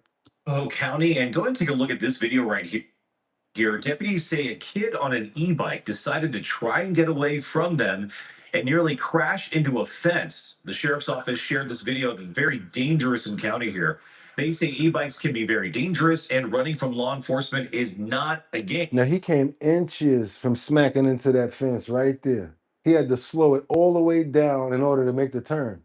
If you have to slow your e-bike down to make a turn, you're probably doing about 10 miles or 15 miles an hour. When you make that turn and start going again, how fast you think that car going behind you going to be able to catch up to you? Pull your ass over, man. You ain't going nowhere. You're not getting away. Now, y'all see how he almost smacked up into that fence? I'm sure his mother would have been real angry about that one. Sheriff's office shared this video that's very dangerous encounter here. They say e-bikes can be very dangerous and running from law enforcement. Right there. My baby. Not my baby. Your baby. Just almost smacked into that fence. Enforcement is not a game and can result in some very serious penalties. Yeah, okay, well, let me just tell you guys, yeah, he was wearing a helmet, but that's probably would have been the only thing protected. All this up in here, all the knee scratches and everything. Yeah, it would have been pretty bad. He wasn't going nowhere far at all. Look at that. Brian's like, come on now. My son wants an e-bike. I told him no. It's like a little motorcycle. I know it's like that. That's what it is, Lee. It's just like that. Just train him how to ride it. Don't basically not get it for him. Train him how to ride and make sure he knows how to ride. Make sure he knows how to ride. Make sure he got the respect of the road. Yeah, and if you want to put a little camera on him, you can do that too. I want to see how you ride when you out there, boy, and ride with him sometimes. I don't think that some parents totally understand how dangerous these things can be. And the last thing you want them to do is be riding with no helmet, being chased by the cops, smacking into the gate. Oh, you think it can't happen? Oh, let me ride real quick. Oh, you ain't wearing my helmet. I don't want your face and your spit all up in my helmet. I don't need it. Vroom, boom, bang. Yeah, all sorts of scenarios can happen. Let's keep on moving forward, you guys. What Jack said, I didn't get it. I think I missed Jack. Hilarious. There you go. Hilarious, right? Let's go. Let's keep on going, you guys. We got to get on over to Utah.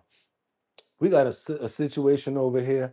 I'm going to tell you guys like this. Don't take the law into your own hands. Sometimes you got to let the law do what they got to do. What's up, y'all? Is that Jamaica right there, or is that Iran? What flag is that? Tell me what that flag is right there. Is that Iranian flag right there?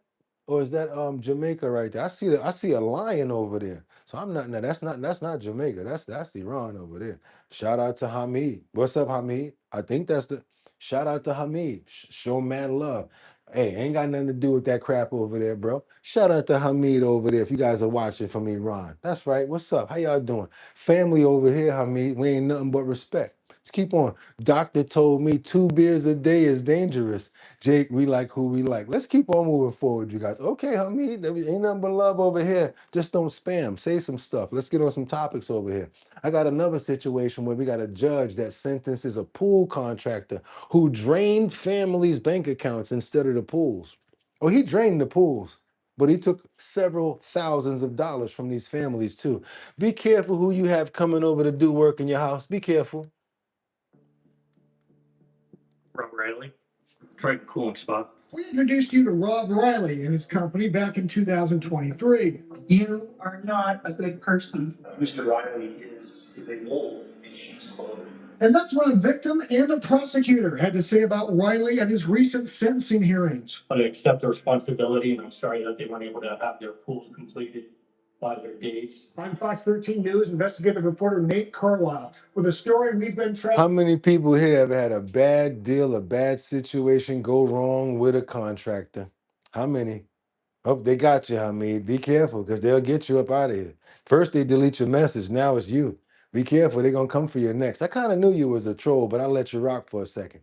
You guys, anybody ever been ripped off by a contractor, said he was going to do some work, and he did something like this? For almost 3 years.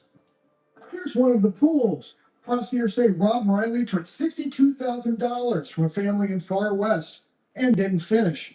In January of this year, a jury in Ogden convicted Riley of theft by deception and 1 count of communications fraud. He out there like New Edition talking about, I apologize. They're like, hell with that. Give us our money back.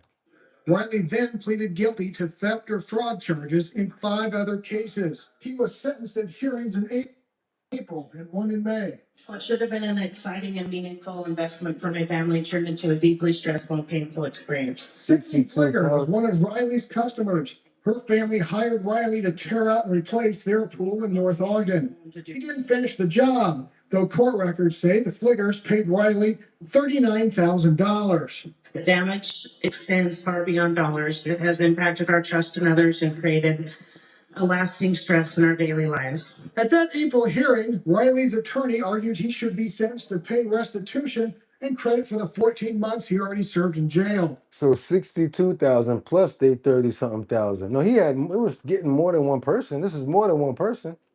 No more incarceration. It's impossible to make that restitution amount or any restitution payments if they put him in prison. The prosecutor asked the judge for prison. He presents himself as a legitimate, genuine businessman. They're saying that if we put him in prison, he'll never be able to make the money. So they're trying to keep him out of prison. Who knows what he's doing.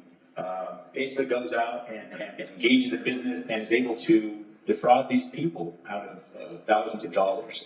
All right, Mr. Riley, is there anything that you would like to say personally to the court before sentencing? Yes, Your Honor, I have a statement. I regret and I'm sorry for my actions against these individuals, these customers of mine. The betrayal of trust and responsibility was huge. It really was huge. But then Riley complained about his treatment in the Weber County Jail, even accusing some of his victims of orchestrating assaults against him.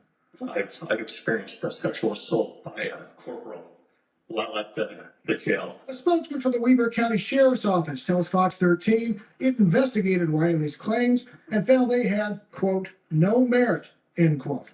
4 victims got a chance to confront Riley at the May sentencing hearing in Farmington. It wasn't just one person, you guys. It was a lot of people that he swindles out of money. Hundreds of thousands of dollars, you guys. It was a lot of money. Sad situation right there, you guys. Sad, terrible. I don't like when people go, no, he's never going to pay back no restitution. Winter Rising says, why is it you get less time if you steal somebody's money legally instead of just taking it from them by force? Either way, it's theft.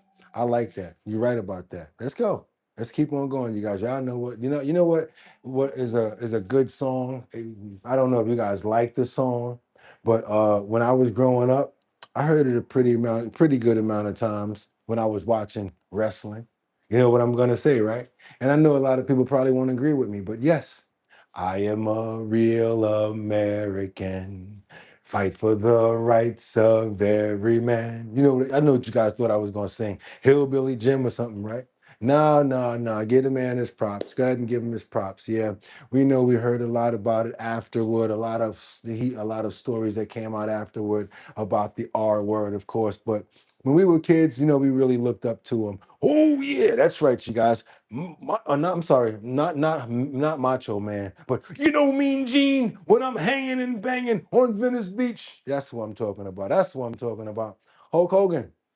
Yes, rest in peace to Hulk Hogan. I know a lot of people are wondering, whoa, Boogotti, really? Yeah, I was a Hulk Hogan fan. Even when he did the leg drops, not too much motion going on. Found out a lot about him afterward. But you know what? When I was a kid, it was a highlight. So I don't want to take that away from me being a kid. It was fun for me.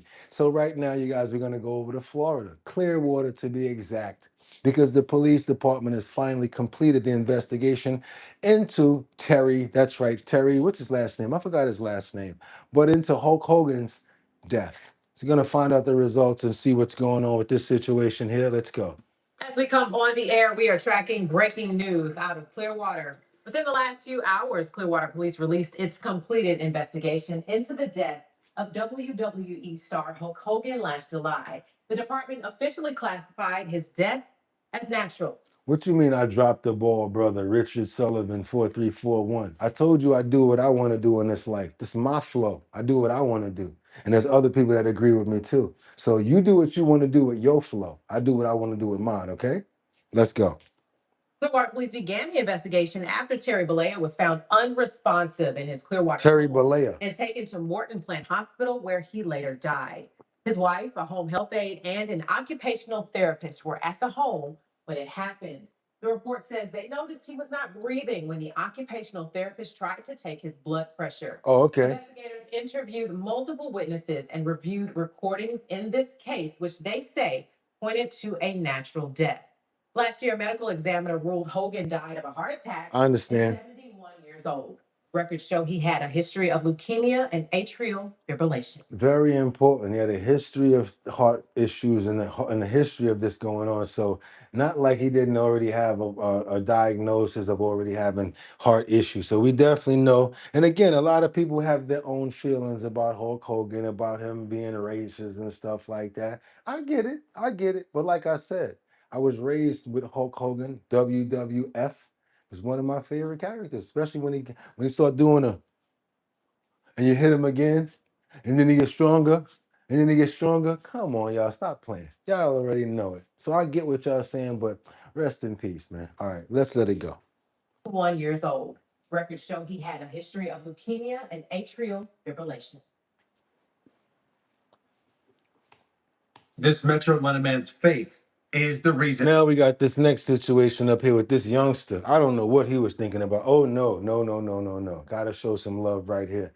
This came in out of breaking news. I didn't even think I was gonna do this, but let me just keep on moving forward and I'm gonna do it right because I don't want to be behind the 8 ball and take too long with this. This has to be something am I doing this freestyle? Am I doing this freestyle? Okay, let's do this freestyle. Let's go. We got a situation right here where Kanye King passes away from 1969 to 2026. I told you guys we represent the UK over here. We represent all countries. She actually made the awards. I think it's called the MOBA Awards. What's the name of your awards? I'm so sorry that I don't have my right notes over here because something basically happened with my notes. I guess it didn't update on time, but she does award shows in the UK. She does them in the UK, and she just lost her life to something that we can't stand over here, something that we're tired of hearing about. And I'm talking about that C word, cancer. Let's get on over here because Kanye King passed away 1969 to 2026. I got to read a little bit more. She was the MOBO Awards founder. Kanye King has been remembered as a visionary who changed the face of culture and music. Following her death at age 57, she died 2 days ago. That's right. We got to give everybody their flowers over here. We got to get it cleared up and get it out. Kanye, God bless you and rest your soul. And thank you for what you did for music. Inspirational life and legacy of MOBO Awards founder Kanye King has been remembered following her death at the age of 57. She created the ceremony to celebrate Black British music and remortgaged her house to fund the inaugural event. It turned into a stadium. She mortgaged her house to start this event. It started off with about 400 people inside of a hotel, and she got it to get this big. And major artists love to be a part of this thing. That goes to show you if you really want to do something, you put your heart into it. She invested everything. Finning show, which has championed stars such as Stormzy and Olivia David's Black British Music, and remortgaged her house to fund the inaugural event. It turned into a stadium Finning show, which has championed stars such as Stormzy and Olivia Dean in recent years. Our entertainment reporter, Richard After, looks back at her impact. Let's stay together, loving you forever. I'm trying. I can't sing like no. Come on now, Tina Turner. Everybody who came out tonight to make this a special event. It was more than just awards. I just want to say thank you to you guys for listening to this song. The Mobos became a cultural pillar upon which stars shone, newcomers and established icons. Thanks to Kanya King. A single mother who grew up on a council estate, she put everything she had into creating the Music of Black Origin Awards to honour artists overlooked by the rest of the industry. What MOBO sets out to do is to celebrate alternative forms of music, i.e. music styles like jungle and hip-hop, reggae, jazz and R&B. These are not recognised at any other awards ceremony. What started out 30 years ago as 400 people in a hotel ballroom grew to attract the biggest names from around the world, gaining prestige year after year. To get a MOBO or to even be nominated for a MOBO gave them a sense of achievement. It was like, okay, the mainstream are seeing us. She turned something that was niche and black, which is ours, to the mainstream. She was awarded a CBE in 2018 for not only changing music, but changing mindsets.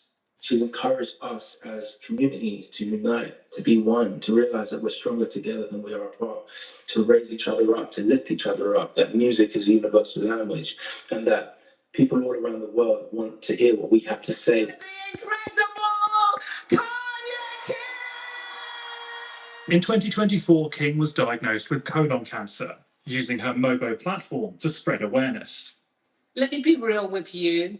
If I ignored the signs, the symptoms, I wouldn't be here right now. And in my cancer journey, I want to educate others. Kanya King died on Wednesday, surrounded by friends and family, remembered by those who knew her as pioneering, inspirational, and unforgettable. The MOBO Awards founder, Kanya King, who's died aged 57. Yep, we're gonna do it right now. Mobile Awards to founder Kanya King. That's your name, baby, right? Kanya King, 1969 to 2026. Want to thank you for what you've done and your contribution to music. There's not a lot of people that do things like that. If you guys want to remember one thing about her, she was so dedicated and so serious about her idea and how serious she was. She mortgaged her own home to make this happen. And look how big it got. Rest in peace, Queen and Cancer. Woo! You already know what we think about you. Rest in peace and thank you for all of the years and everything that you've done to uplift artists, Kanye. Thank you so much. Amen. And Cancer, F you. Real talk. Cancer can get up out of here, kick a rock for a block. Because you see the type of people that it just takes away? Sad situation right here. Sad. But you know what? And she died very young. 69? That's crazy. Let's keep on moving forward, you guys. Stop the car. Stop the car. That's right. We got to get on over to Dallas. We got a situation where this person that got locked up, I don't know what he was thinking about. He got arrested. He's in the back of the car. I already think that they were giving him too much time to think. And he doesn't seem like the type of person that thinks smart. So what does he do first? He slips the cuffs. And he's actually able to get out of the handcuffs. He's got one on one hand. So now what is he trying to do? He's waiting for them to slow down so that he can jump out the car. That doesn't work. They get out the car, and instead of them opening the back door, he jumps in the driver's seat. And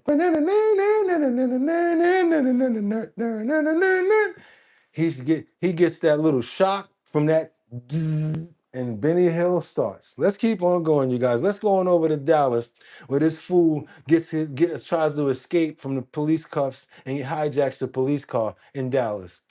Stop the car! Stop the fucking car! Stop the car, suspect escapes from handcuffs and hijacks the police vehicle in Dallas. Let's go. In Dallas. Like in the first 48, y'all, let's go. You can tell from his nose that you're not supposed to let him get this much time to think. He's gonna come up with something stupid.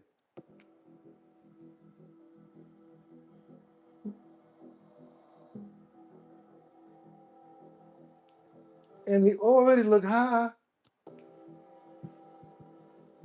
So now, you could tell he looking around to see where they at. Well, let me see where they at so I can see what I could try to do and thinking of stupid ideas, right? We got Stacy Huffman. He's been in custody for allegedly driving without a valid license, possession of a controlled substance, and unlawful possession of a firearm. So he's already lit. You know that song, Every Day We Lit? Every day we lit. He's already lit. You can tell by his eyes, he's like this. He already lit, already flamed up. Now check this out.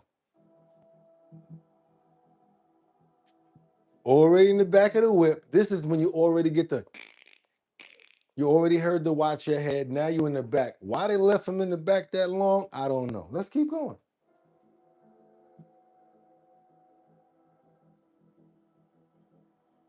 Like he's sweating. Look, he got it open. He got it off. He got it off. Now you saw he pulled that off, right? Got his hand out, right? Now check it out. When he made the next dumb move and quickly faced the consequences. So now he waits for them to get back in the car. Two of them.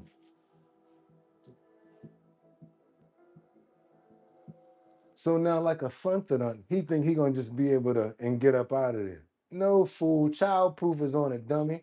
But the police need to know that too.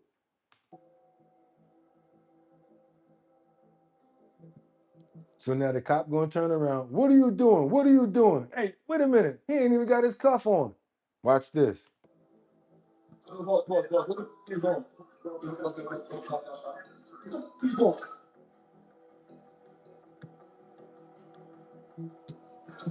Passenger gets out. Goes tries to open the door. He can't get it open. Driver gets out. Go try to open the door. Junkie man says, might as well take the wheel. Jesus, take the wheel.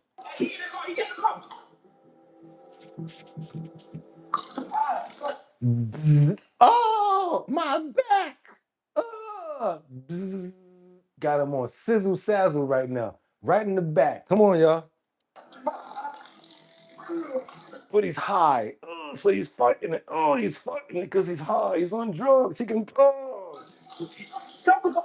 Stop the car! Stop the car! I mean, stop the fucking car! The car's still moving, y'all. Just so you know.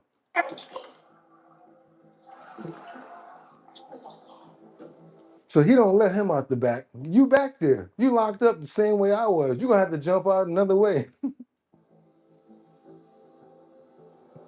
Meanwhile, the car is still moving. He trying to drive the car with one hand from the back now and swerving like crazy. He hit the medium on purpose just to slow down. Just to slow down. He just hit the medium.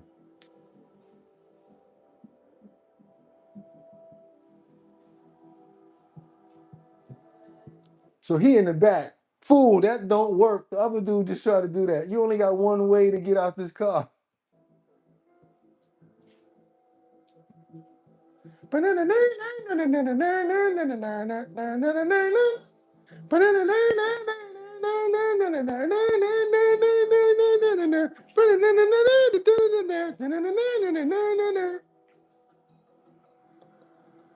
Now, after jumping out of the driver's door, Huffman was taken to the hospital. And you see that right there? The stars and stripes are big and bright. That's one time they're going to wish they said, deep in the heart of Texas. Because that's the boss right there. You think he going to be happy with what them two officers just did after he hear that and see that video? Now, after jumping out the driver's door, Huffman was taken to the hospital.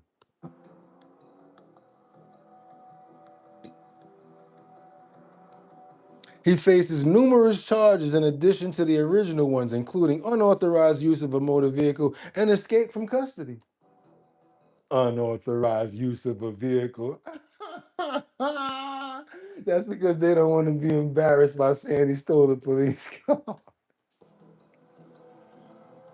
with the officer back, screaming, pull it over. This is crazy, y'all. This is crazy. Yeah, New York Post, I appreciate you for providing this for me and my peoples because we love that one. That was a good one right there, if I do have to say so myself. They gonna get in some trouble when they get back to headquarters. Boy, he said, look here, I ain't gonna embarrass y'all fools out here. But when y'all get back, y'all getting bust down. I'm talking about y'all gonna be doing ticket service for ice and vending machines. That's right, go find vending machines that's in the wrong location. That's gonna be where y'all getting bust down too. Putting tickets on ice on vending machines. Let's keep on going, you guys. Let's go. We're gonna get this report over here that's going on. Hi. What's that? What's that other song that I like so much? Everybody was kung fu fighting. Those cats was fast as lightning. Everybody was a little bit. That was my joint right there, but I didn't even really know it. But you know, anytime it comes on, it makes me want to laugh because you always know something funny is gonna happen. Now, you guys, I'm gonna say about 10% people gonna probably think this is funny with me. 90% gonna be like, Boogotti, you know you wrong for that. You know you wrong for laughing at that. But the 10% of people that laugh, man, this shit funny, y'all. This is funny. I'm talking about funny right here.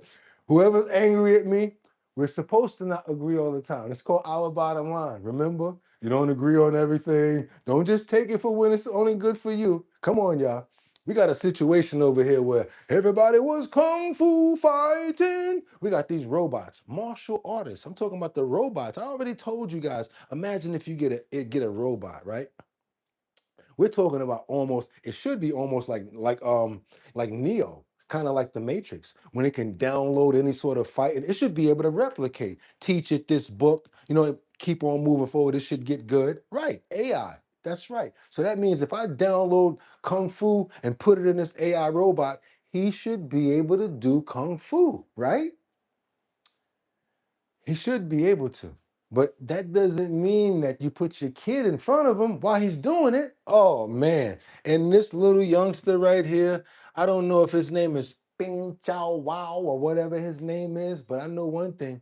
Bing Chow caught it dead in the chest. Too close to the robot. He over here doing all this. Next thing you know, he swung with a spinning back thrust kick right to King Chow Pow's chest. Looks a little bit embarrassing too, but hey, you guys, you see it, distressful content. I thought it was funny. I don't even think you heard him. You know, I'm just like, you know, pull the little youngster back. I thought it was a little funny myself, you know, but y'all could take your own opinions on it.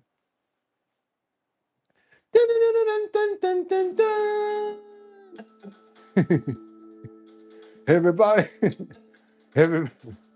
everybody was kung fu fighting. Now, as they put on a display to show everybody how good the robots were, everyone gathered around. But no one realized that they were the same height as the little kid, and the robot may have taken him as maybe he's the enemy. And look what happened, you guys. 2 spinning back kicks to the chest. And I think he hit him pretty hard because he lost his balance. You noticed that, right? No, Bing Chow is over there smiling. He thinks it's cute. Look, he like this. He's just chilling, right? Bing Chow like this until he get hit in the chest, and it's like, wow. So that's where you get the Bing Chow wow from, the whole name.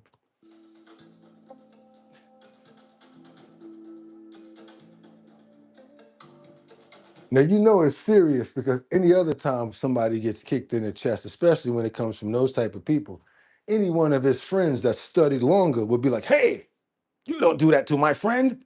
Damn you. How dare you? But in this case, they're not messing with that AI robot. So they're like, you know what? Let me just get Ping Chow out of here. And hopefully you guys get this taken care of. Come on. A young boy was accidentally kicked in the stomach by a performing robot during a martial arts demonstration in China. Ping Chow.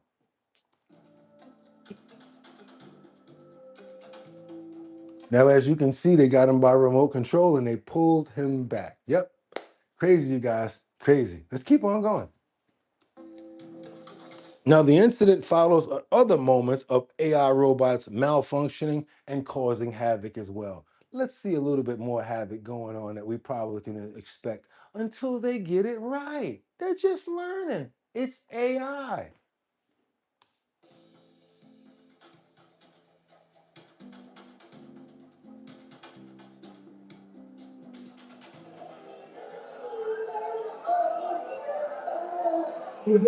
Now we got a dancing robot at McDonald's in San Jose that broke down amid dancing.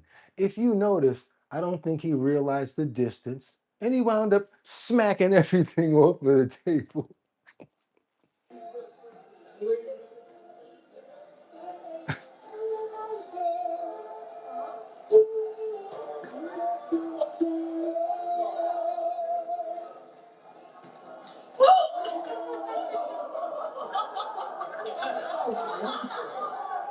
I guess that's what the handle on the back is for, but they're very strong, so it's like she's trying to fight this thing to hold it. Now somebody else got to help her.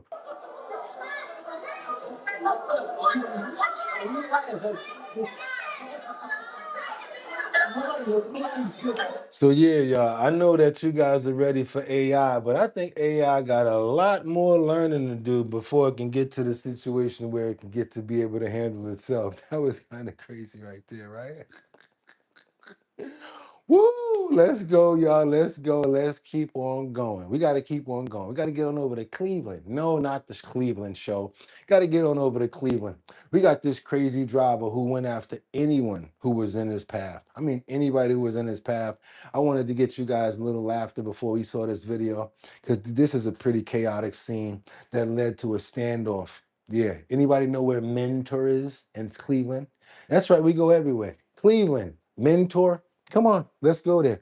Let's see what's going on. Somebody said no fish fry for you. Let's see what's going on over here in Mentor. And storm clouds. News 5 and 11 starts now. Newly released body camera video and 911 calls show the chaotic series of events that led to an hours-long standoff in Mentor this week. Two bicyclists say they were attacked out of nowhere by a man. All he was doing was mowing down the bicyclists, throwing things at the bicyclists, hurting people. This guy needed to be taken off the road. And in an SUV. As wild as all that sounds, just wait until you hear what News 5 investigator Scott Knoll found on those recordings. As Mentor police rushed to Headlands Road Wednesday, the 911 calls kept coming in. A biker has just been hit by a speeding car in front of my house. A biker got hit over there. Now watch how many other calls come in. Police arrive and find a 72-year-old man hurt. Police blurred his face in the video. Driving along the road here and some guy deliberately crossed and hit me. I couldn't even stop. That driver gone. But less than a mile away, another call from a different bicyclist. I'm riding my bike. Some guy went by in a white Ford Explorer and threw a freaking battery pack at me. As dispatchers try to sort it all Dangerous. He threw a battery pack at the guy. out, the second bicyclist says the driver circled back. Jeremy trying to hit me with his car. Holy fuck. So you just minding your business and somebody come out of nowhere. Remember that movie Car? Yeah, yeah. Get away from me. Holy, he's coming at me. Police arrive. Again, the driver's gone. But listen to what the 68-year-old tells police happened. And then he stopped. And he literally gets out of his car and he goes, "Give me your effing phone." And the next thing I know, he's coming at me. The man tells police the driver tried to run him down, then punched him in the face, took his phone, and grabbed his bike. He threw my phone in the bicycle. Look, see my bike? And tossed it over a bridge into a pond. And I'm like, what the hell is wrong with this guy? Witnesses got the driver's license plate just as dispatchers get another call. This one from a woman on Orchard Road. Our neighbor was acting Now this is the third call. Let's go. like erratically and sped off. And then my mother-in-law told me and said she heard on the scanner that someone like ran over someone out in the headlands. Officers rushed to the man's home where they say the suspected driver, Michael Leppelmeyer, barricaded himself for hours. Eventually, SWAT officers entered and took Leppelmeyer into custody. He was taken to the hospital. When he gets out, police say he'll face felonious assault, robbery, and aggravated vehicular assault charges. Police say both bicyclists were seriously injured but are expected to recover. Neither told police they had any issue with the driver before he attacked. There you go. What was that? You can't say that was, yeah, you can't say that he did anything to them. Mental ailment. Oh my God, grabbing phones, that was intentional. Can't claim insanity. You're right. Grabbing somebody's phone, that was intentional. Yeah, you're right about that. In Mentor, I'm News 5 investigator Scott Noble. Threw the old man's bike inside the pond. That's crazy. He was going off out there, but I'm talking about madman. Madman. What we got over here? Okay. Okay. Yeah, y'all, we figured it out. There's a couple of things that you guys got me paying attention to now. You got me paying attention to people that's getting paid to protest. And I hope you guys like the work, like the fact that you got me out here on that, because I'm like this. I'm like a sniffing bloodhound on that one. You guys like the information that we got yesterday. And on this one here. Because I'm thinking that there's something going on down in these sewers. And I found out about it. I'm like, yo, what's going on with these people constantly going inside of the sewer? There's people living down there. Not only they're living down there, but they're also probably doing other stuff. And I guess it's getting so bad that the homeless people, they're actually living in the sewer. But that's just only a number of them. There also been people that was dressed in certain type of outfits that are going down there as well. I'm questionable and cautious about those people. We have a few things that are going to be coming up in New York as far as like big events. Worried about what they're probably doing underground. I've been paying attention to it. Let's see what's happening right here, because we got these mystery men that were spotted entering the New York City sewers. See what's going on with that. Strange. The NYPD and the Department of Environmental Protection investigating several Because ain't nothing down there but rats and boo-boo. multiple surveillance videos that are exposing coordinated groups of people illicitly removing manhole covers and then going down into the New York City sewer system and staying there. Things Brian, that make you go, ooh. Brian. Yeah. So Wake Up America Weekend, Kyle Louder joins us now live with the details. Yeah, that's a good one, Mark. Mark, you need good morning. Wild story here. Multiple incidents in recent days have drawn nationwide attention after surveillance footage and eyewitness reports showed groups of people prying open manhole covers and then descending down into the New York City. Two things I want to say about this, you guys. Not only they going down there, but we got to be extra cautious. Because the other video that we watch is what? People falling down into manholes. So if they don't know how to secure them properly, you can fall down in the manhole. Number two, if they're leaving them open so that they can go back down there, be careful walking on the manhole. That's the information that I want to tell you from us. Sewer system. Now, these incidents occurred in Queens, Brooklyn, and Manhattan. So as you can see right here, this happened in Astoria, Queens. After this video coming up, after pulling up the cover, well, you see, okay, so three men descending upon the manhole cover. They're wearing overalls. They go down into the sewer. They don't understand. They can't let you see them in the natural form. They got to cover themselves up.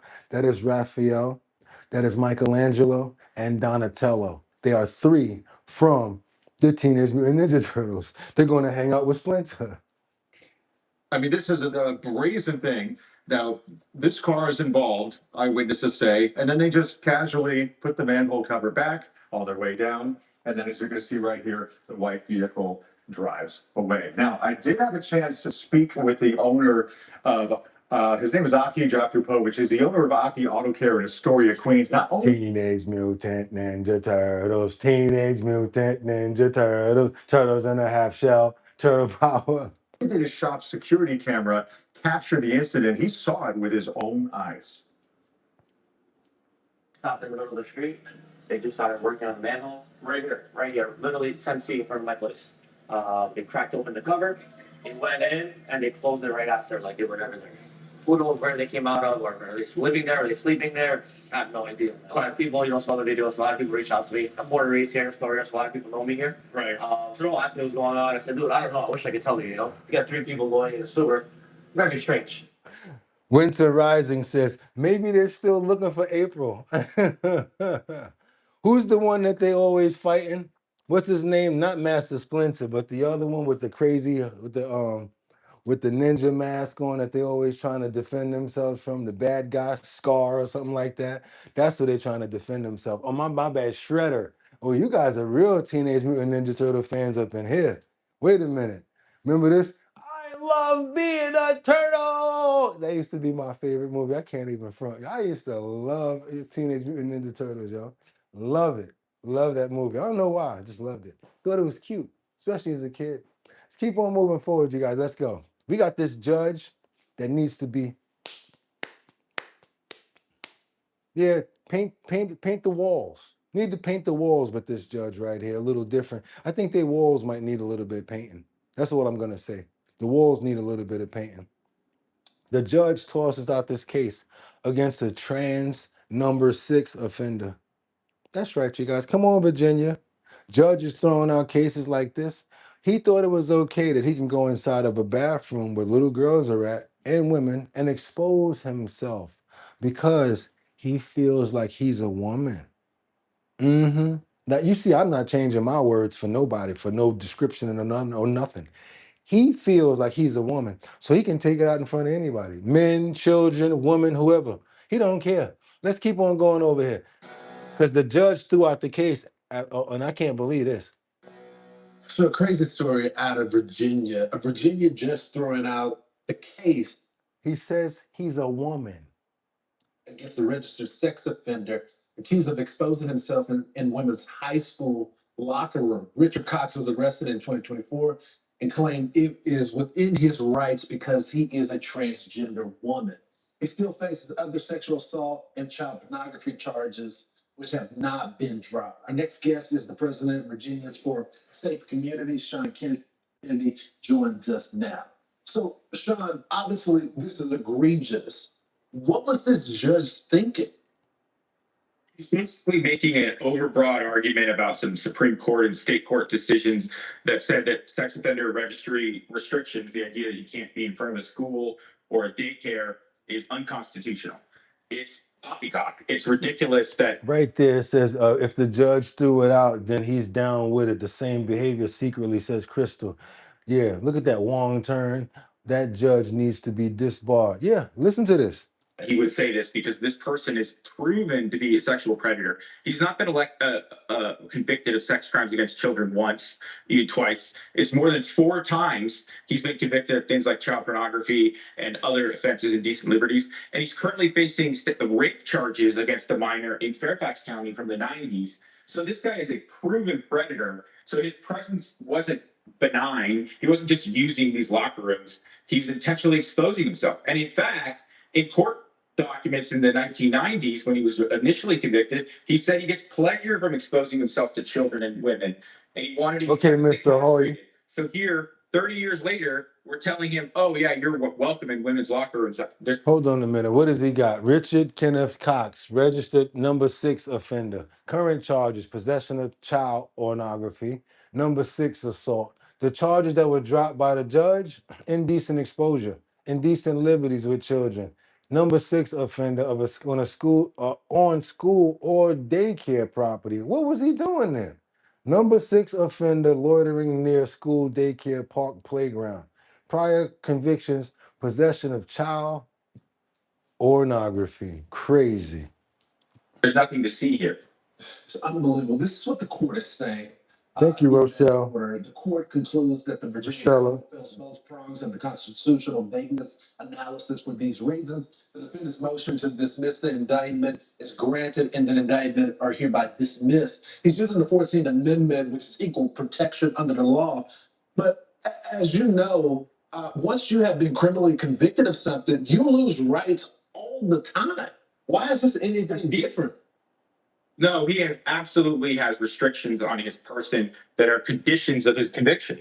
It's indefinite registry and indefinite limitations on his behavior. He's not a protected class. He's a selected class because they gave him release because he agreed to these conditions.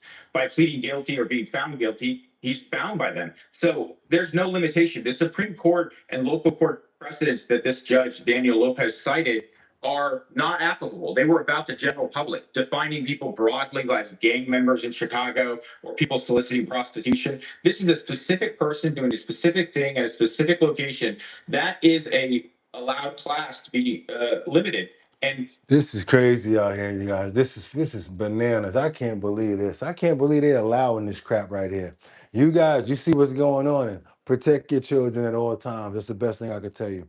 Go inside the bathroom with them. Make sure you stay in there with them, either or, boy or girl. Make sure that you stay in that bathroom with them when you go in there. Let's get on over to Detroit real quick. We got Michael Lopez, who was kicked out of court for an outburst in his sentencing for powering a police corporal, Mohammed Saeed.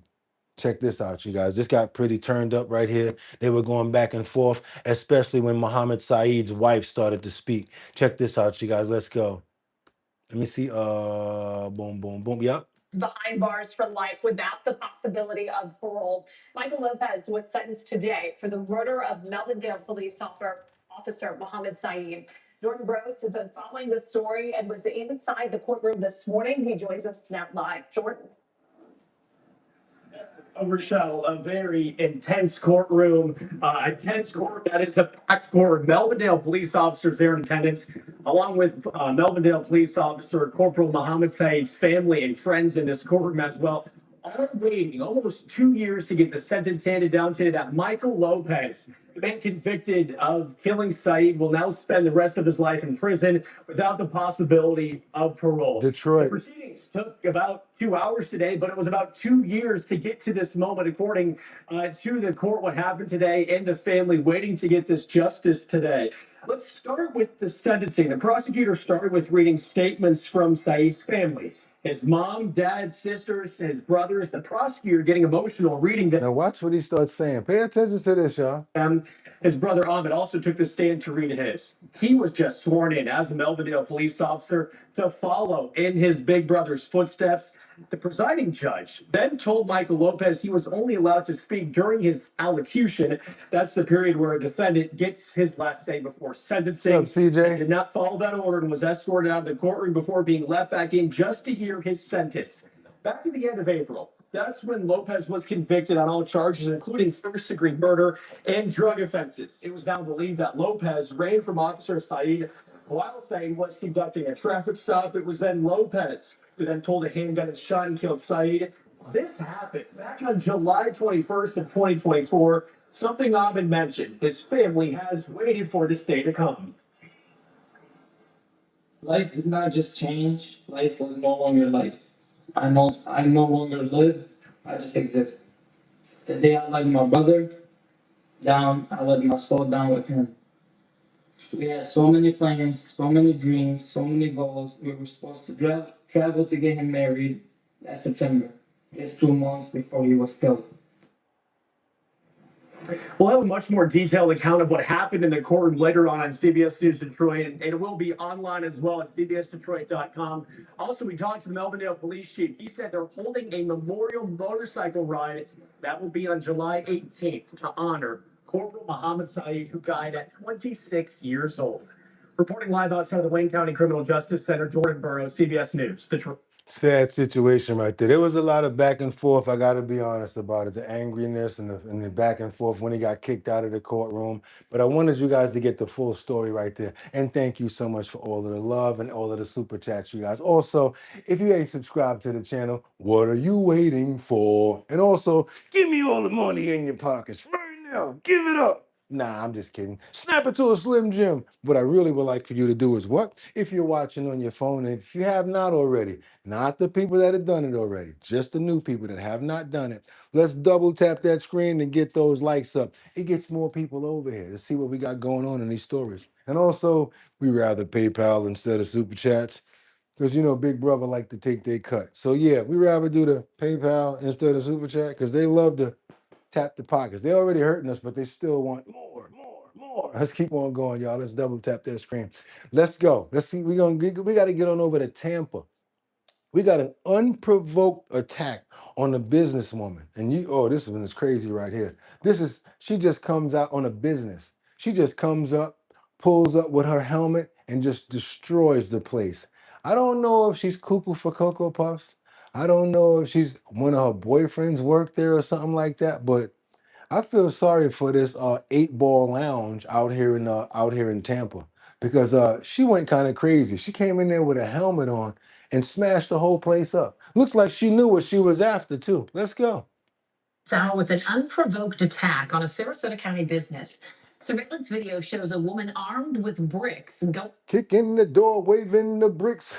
She was just waving the bricks and breaking down the glass. going on a rampage of destruction at the 8-Ball Lounge. The doors to the lounge are back open this evening, but the windows are boarded up. Fox 13's Kimberly Quizon spoke to the business owner about what happened. Minutes before 4 Thursday morning, a woman in a motorcycle helmet pulls up, unloads bricks from her car. Driving the car, but she got on a motorcycle helmet. And wastes no time. She throws the bricks through the window and door to the 8-Ball Lounge off Wilbur Street in Sarasota. Then she goes inside, throwing liquor bottles to the ground and cutting herself. She knocked over all the liquor bottles on the counter and then she cut herself. In the process, A helmet and a dress. There was like 35, 40 bottles in the bar. He destroyed everything. I mean, there's glass everywhere. She knew it. You know she crazy. She pulls up in a car, in a dress, in a motorcycle helmet. Breaks in, pushes over all the alcohol. She must have had a bad night. She was doing, she did that, came in directly to the bar. What's up, Jude? CJ.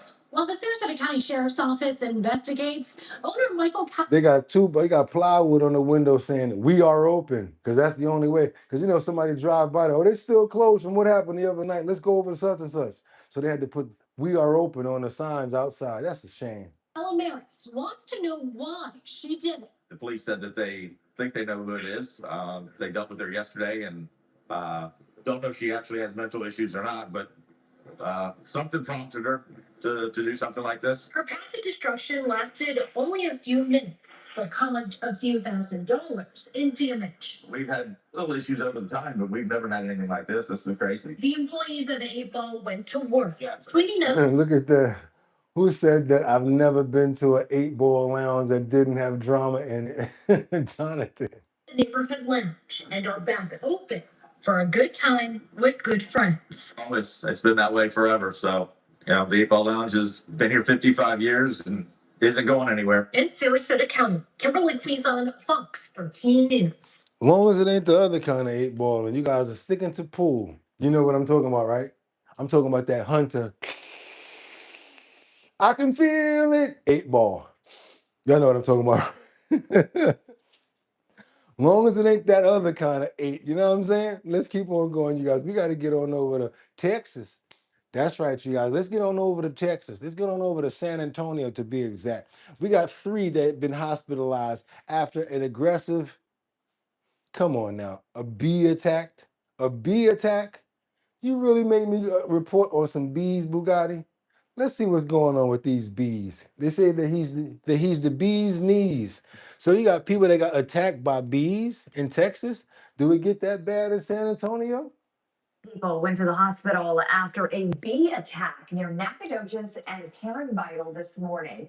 Even with heavy firefighting gear, it wasn't enough protection when the bees suddenly became aggressive. G-Man, I can feel it. Doom, doom, doom, doom. Sue Kalberg picks up the story. He out there minding his business, trying to do some work on the yard. He cutting the shrubs, doing the grass, and all of a sudden, when a landscaper saw 2 men being attacked with bees in their hair and covering their bodies, he tried to fight the bees off with water. But they say a garden hose wasn't. somebody said, I've heard that Italian bees can be aggressive. Honeybees, they're crazy. And when firefighters arrived, So they'll follow you at least 100 yards away from their house before they give up chasing you. they too were attacked. The gentleman said that they had been there, those bees have been there for a long time, never bothered. So this is basically how it went down. They went messing around with the beehive. Yo, get up out of here, get up out of here. Then they came over with the water. Oh, that water ain't doing nothing to us. Oh, you want to send the fire department? We're going to beat him up till he walk down the block. It's a day that they decide to get upset with. While 2 victims were taken to the hospital with multiple stings, firefighters backed off and then fought off the bees with more water, dousing the house and the trees and Did any of these bees get arrested?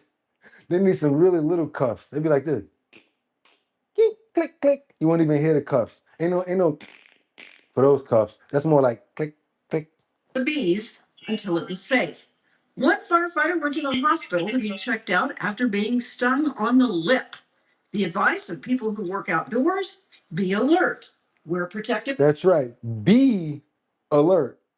clothing, have an escape route, and at the first sign of a threat, leave. So they need to go inside and stay. You ain't got to tell no black person to leave. We see one bee. We out of it. Shit, I see a bee.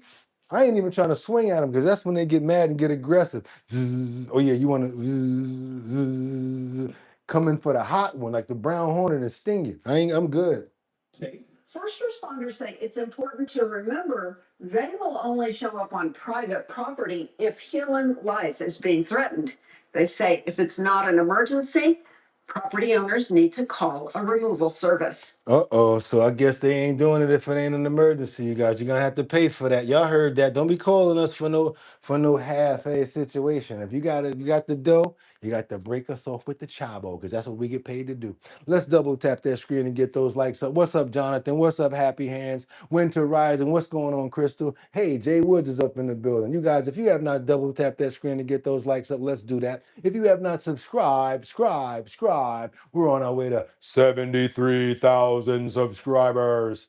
Let's go ahead and get you one of those numbers and help us get to our goal. Also, hit that notification bell down there so that you know when we're on. Let's get those likes up to get more people over here. We got a situation in Memphis. Got to get on over to Memphis, Tennessee, where 3-6 Mafia from. You know what I'm talking about. You know it's hard out here for a pimp when they trying to get the money for the rent. Ain't no nigga better than for the man. Ain't no money get the money for the rent. That's right, you guys. Memphis. We got a split decision by a Memphis woman who might have saved the life of a child she found alone in the roadway. This mother here, you can just tell she's a mother and she cares about people. And you guys, you know one thing I love about this? It has nothing to do with race. She just seems like a good mother. Let's go, you guys, because things happen. And the things that she said were things that only a mom can understand. We got a child that was left alone in the streets, in the roadway, and was saved by this other lady. Check this situation out here, you guys. There's angels out there. There's angels out there. Tonight only on Fox 13, a frightening situation in Fraser ends with relief and And this angel happens to wear a bonnet. reminder about the power of community. A Memphis mother says that she found a young child wandering alone in the middle of a neighborhood street, and she stepped in to help. The child was reunited with her family, and tonight, the woman who found her is sharing what happened and why she says the incident should not define a parent's love. Fox 13's Rosalind Freeman has her story. Imagine driving through your neighborhood or this busy street and spotting a small child walking alone in the street. That's exactly what one Memphis mother says happened Monday morning in Fraser. What followed was a search for answers, a reunion with family, and a story that's now resonating far beyond social media. I found her walking in the middle of the street. Monday morning around 9 a.m., Jabril Wall says she was driving along University Street in Fraser on her way to her grandmother's house when she spotted a young child alone in the roadway. Wall says she immediately pulled her car over and blocked traffic before getting the child to safety. I opened my car door and put my arms out, and she ran to me and said she won't mommy and daddy. Wall says she and her grandmother then began searching the neighborhood for the child's family. The little girl told them she lived in a nearby home and had left her shoes behind. Using those clues, they worked to identify where she belonged while also contacting authorities. After not being able to find anyone, took her to the fire station, contacted the police. Everything was done. Wall says the child was eventually reunited with family. As the video spread online, she says many people rushed to judgment about the circumstances, but after meeting the family, Wall says her perspective was different. Wall says the child appeared healthy, cared for, and well loved, adding that what happened looked more like an accident than negligent. I like Wall this. says she's grateful she happened to be in the right place at the right time in a situation that could have ended in tragedy. And she's already a good mommy. Look at that, taking care of her own little boy. Look how clean he look. Look at that. Good mommy right there. Instead became a reminder that sometimes communities still T. look Lee. out for one another. Just thank God that I was able to be there at that time, because not only predators, but it could have easily been a car, a dog, or anything. I'm just glad I was able to make the baby feel safe. Wall said she has remained in contact with the child's family and has been even invited to the little girl's upcoming birthday party. She says she's grateful that the child is safe and hopes this experience encourages people to focus less on criticism and more on helping when someone is in need. For now, in Fraser, Rosalind Freeman, Fox 13 News. That's what I'm talking about. I like the way that she looked at that. And I got some people in the comments that's saying some real stuff too. All it takes is for somebody to fall asleep. Yeah, all it takes is for somebody to fall asleep and you got a little fast one, grab the doorknob and they outside. And you guys probably tired. It happens. We get it. But we still want to pray that nothing bad happened. And we want to pray that she actually was able to find that baby and save that baby and bring it back to his parents. And we want to hope that they're just a little more careful, because things like that definitely do happen. You can't blame everybody. I love the way that she found her. I love the way that she kept her calm. And it looked like they were having a pretty good meeting, hanging out with each other too. Looked pretty cool, right? Amen. I like the way that went down. That'd be a good babysitter for them too, right? That was a great story. Thank you, Winter. I'm gonna keep on moving forward because I want to give you guys a little bit of tips that are very important, especially you parents out there, because they're always telling y'all, you should do this, you need to do that. Get a lot of information from people, right? And half of them don't even have kids, right? At all. They're trying to tell y'all what to do. When meanwhile you're leading with this, and you're leading with this as well. That's the best thing that I can tell you. Go in all the way with this and all the way. That's right. Tu corazón. Use your corazón all the way. En tu cabeza. Every time. Use it. That's the best way to do for the best for your child. And outside of that, pray to God and hope that they grow to be the best that they could be. Let's get on over to this FBI as they offer tips on protecting kids from extortion. Very important. A lot of kids lost their lives to this. How, Boogotti? Because what happens is you have some people that act like they're a child. Then they want the child to send over videos or pictures or whoever. They get those videos or pictures or whatever, and then they use those pictures and stuff to get money from them or make them so ashamed that they say, we're going to put these pictures up if you don't meet us somewhere or if you don't do something even worse. Guys, be careful, because that's what they're doing to our youth. And they're using all means to do it. Tag, Twitter, X, Instagram, Facebook, every one of them. They're using all of these platforms to get to our children, even roadblocks. Yeah, they're using them. You guys, and thank you so much, Jordan Dowdy, for the love and for the Lord. Thank you for that. I appreciate that. Because this next story is hope. I hope that you also appreciate this next story. The FBI is offering tips right now on how to keep our kids a little more safer when it comes down to this. A Maryland man will spend more than 2 decades behind bars for committing child sex abuse crimes. Maryland U.S. Attorney Kelly Hayes says Isaiah Poole met and sex-torted young girls. I do believe, and I'm going to go out on a limb and I'm going to say it, I think this is a video you should show your kids. I've never said it before, but I think this is a video that's okay to show your children.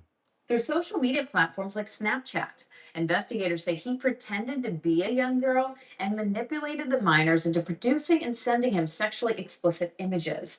Now, as we head into summer, kids will have more free time, which means more time online. The FBI Baltimore is advising parents to stay vigilant and involved. School is out, more time online. So we at the FBI have seen a rise in two different things recently. One of them is sextortion. That's when someone online will pretend to be someone that they're not, build relationship with your child, boyfriend, girlfriend type thing, and get them to send sexually explicit material. Once they have that material, they then say, hey, send me more, or else I'm going to release what I have. So we boyfriend and girlfriend. She's sending pretty pictures, and you think it's a pretty girl, and your little one is sending his pictures back. Well, why don't we send some private pictures? And now they're gonna use those pictures against them. We've heard stories about boys and girls ending their own lives for this, you guys. This is important, very important. So it's really important for parents to pay attention to what their kids are doing when they hand over that device, have an open and honest communication. So here are some things parents can keep in mind when it comes to helping their child stay safe. Yes, Roblox is horrible for kids, but they just now learned about it. Lord knows. Luckily, we know about it. The FBI suggests parents create a plan. Be aware of apps, games, and platforms. Know who your child talks to and pay attention to any behavior changes. The FBI Baltimore also suggests it's good to trust your child with their device, but keep open communication by letting them know that they can come to you if they come across anyone online who makes them feel uncomfortable. Roblox is a video game platform. Kids can actually go on there, make games. They can go on there and interact. It's a whole platform that they can actually do social network on. It's a platform for children. But of course, the older pedos, they like going on there too and acting like they're children and doing negative things. That's what Roblox is. Let's keep on moving forward, you guys. It's a game, but you can actually build on it also. This was an all-purpose, make no mistakes. This what it made for. Okay, still happening on Roblox. Last night, heard it myself. Wow, from 55 Coffee House, Lisa Roy. See, I liked video games better when you just played them and didn't have to interact. But a lot of people, yo, play with me. Let's go on the headphones. You know, they want to make the money from the streaming. So yeah, that ain't gonna stop no more. But you know what we can do? We can keep on learning and getting smart with ourselves. And we may need to be a little smarter than the next man. So you guys, what do we do over here all of the time? We try to make sure that we stay healthy, and we try to make sure that we stay well in many more than one way. That right there was wellness. That was wellness for your child, for your children, understanding what's going on and teaching them that. Wellness, that's right. Health is another thing, but wellness is also being aware. Wellness is aware. So I'm really thinking that you guys might want to share that video. Let's keep on moving forward to the health and wellness section. That's right, you guys. We are here. We're here. It's Sunday, and we are finally at our health and wellness section. Without any further ado, any playing around, I got to bring this to you guys right now because we got a lot of people that think I think we need to get this right now because I feel like also with what the title's going on in this video says, if you watch this for 6 minutes and you'll outsmart 90% of the people. It's just that simple. Because a lot of things that we think that we know we should do, we don't do it. Not 9 times out of 10, how fast do you respond to something? If it's an emergency, you're going right there and responding to it, right? But if you think about it and you hold that in for a second, you come up with a better solution 9/10 of the time. Like when you wake up, you shouldn't just make a decision because you got to get yourself together, right? Cognitive, get yourself together. Then you can make decisions. You don't just wake up and start making decisions. Same way it is in life. This video right here is dedicated to watch this video, like I said, for 6 minutes. Only 6 minutes is what I need for you guys. And you're going to be able to outsmart 90% of the people. It's just that simple. Everyone thinks smart. People know more stuff and know more answers than information. That's not like that. It's not true. Smart people are not smarter because they know more. They know how to distinguish things and they have a process of how they take information in. Then they break it down and they come up with a solution. The same way I tell you guys what our bottom line is about and why this is important. Everybody say, yo, why you do this? Why you do that? Why you watch Fox all the time? We don't matter. We don't care what the platform is because we retain the information and then we come up with if we believe it or not. Same thing when it comes down to this topic we're going into. It's not true. It's not only, check this out. I want you guys to see something like this. I got one more thing I do before I'm going to go into this video. And this is going to be called 5 simple ways, smart ways that people use their brains differently. Now, if we start using our brains this way, probably get a lot of better outcomes and a lot of better solutions. And also think. Anybody ever tell you that? Think before you act. They're not just telling you that for no reason. They're telling you that because it's actually truth and it's proven. Right here, we got watch this for 6 minutes and you'll outsmart 90% of the people. This is coming in from Mr. No Plan A. Brand new thing I just found. We're not subscribed. The name of the channel is Mr. MR No Plan A. But I guarantee you, you give me 6 minutes, I'll give you 90% more fat on your brain right now. I know you guys probably got to go. Some of you are busy, but it's Sunday. So if you do stick around, you're not going to regret it. Let's get into it, you guys. We got watch this for 6 minutes and you'll outsmart 90% of the people. It's just that simple. Mr. No Plan A is the channel. When it's over, we drop it in the Discord so you ain't got to go hunting for it. You guys will be able to see this. And do me a favor, let me know as we go if this is something that you like. Because I love to know if we're hitting the nail on the head to make sure that this is something that you guys are interested in. Let's get it. Just know more stuff, more facts, more. Hold on a minute. Let's get all of it. Let's go. Everyone thinks smart people just know more stuff, more facts, more answers, more everything. But that's not true at all. The real difference isn't what they know, it's how they think, how they see problems, how they handle things that stress everyone else out. You don't need a perfect memory or straight A's to be smart. You just need to think like smart people think. Today, I'm going to show you 5 simple ways smart people use their brains differently. These aren't hard to learn, but most people never figure them out. If you start doing these things, you'll notice changes right away. People will start asking for your advice. Problems won't stress you out as much, and you'll feel more in control of everything. Also, if it makes sense as you hear it, be like, yo, that do make sense. And that sounds like something I already do. Or you actually already do it. Or if it makes sense, go ahead and chime in. Come on. So let's jump right in. 1. They don't fight to be right. Here's something most people get wrong. When someone disagrees with them, they turn it into a battle. They argue, they get mad, they try to prove the other person is stupid. But smart people, they do something totally different. They ask the question. Instead of fighting, they ask questions.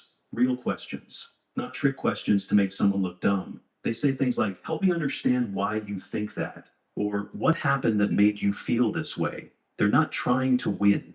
They're trying to learn. And here's the crazy part. When you stop fighting and start asking, people actually listen to you. They don't get defensive. They open up. When you listen to somebody, actually after a while, they be like, yo, I like talking to him. I like talking to her. And they don't even know why they like talking to you. You know why they like talking to you? Because you actually listen.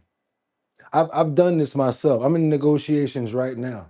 And we were over talking each other because we were talking about monetary, talking about money. I said, you know what? I'm going to let this guy say everything he got to say. I let him say everything he got to say. I'm like, okay, cool, no doubt. Okay, listening. And when he was done, I was like, yo, you mind if I say a couple of things? I said a few things. And, you know, after the whole thing was over, he was like, yo, you know what? I like talking to you. Something about the way I like talking to you. And that was what it was, because you have to let people say what they have to say. Don't cut them off, because it makes you feel, even subconsciously, they notice that you're listening to them. And they feel like you're paying attention to them. Let's keep on going. That's when real conversations happen. That's when minds change. Smart people know this secret. You can't force someone to agree with you, but you can help them think through their ideas. And when they do that, they often change their own minds. You can't force them, but you can help them think through their ideas. If you have somebody that's stressing out about something like that, and you're the only one, you're like, well, this is how I normally do it. I do it this way, blah, blah, blah, blah, blah, blah. And they're like, you know what? Probably should do it that way. Instead of you forcing it, talk to them and listen to them first. Because now they feel like you gave them common ground. Let's go. 2, they see the big picture.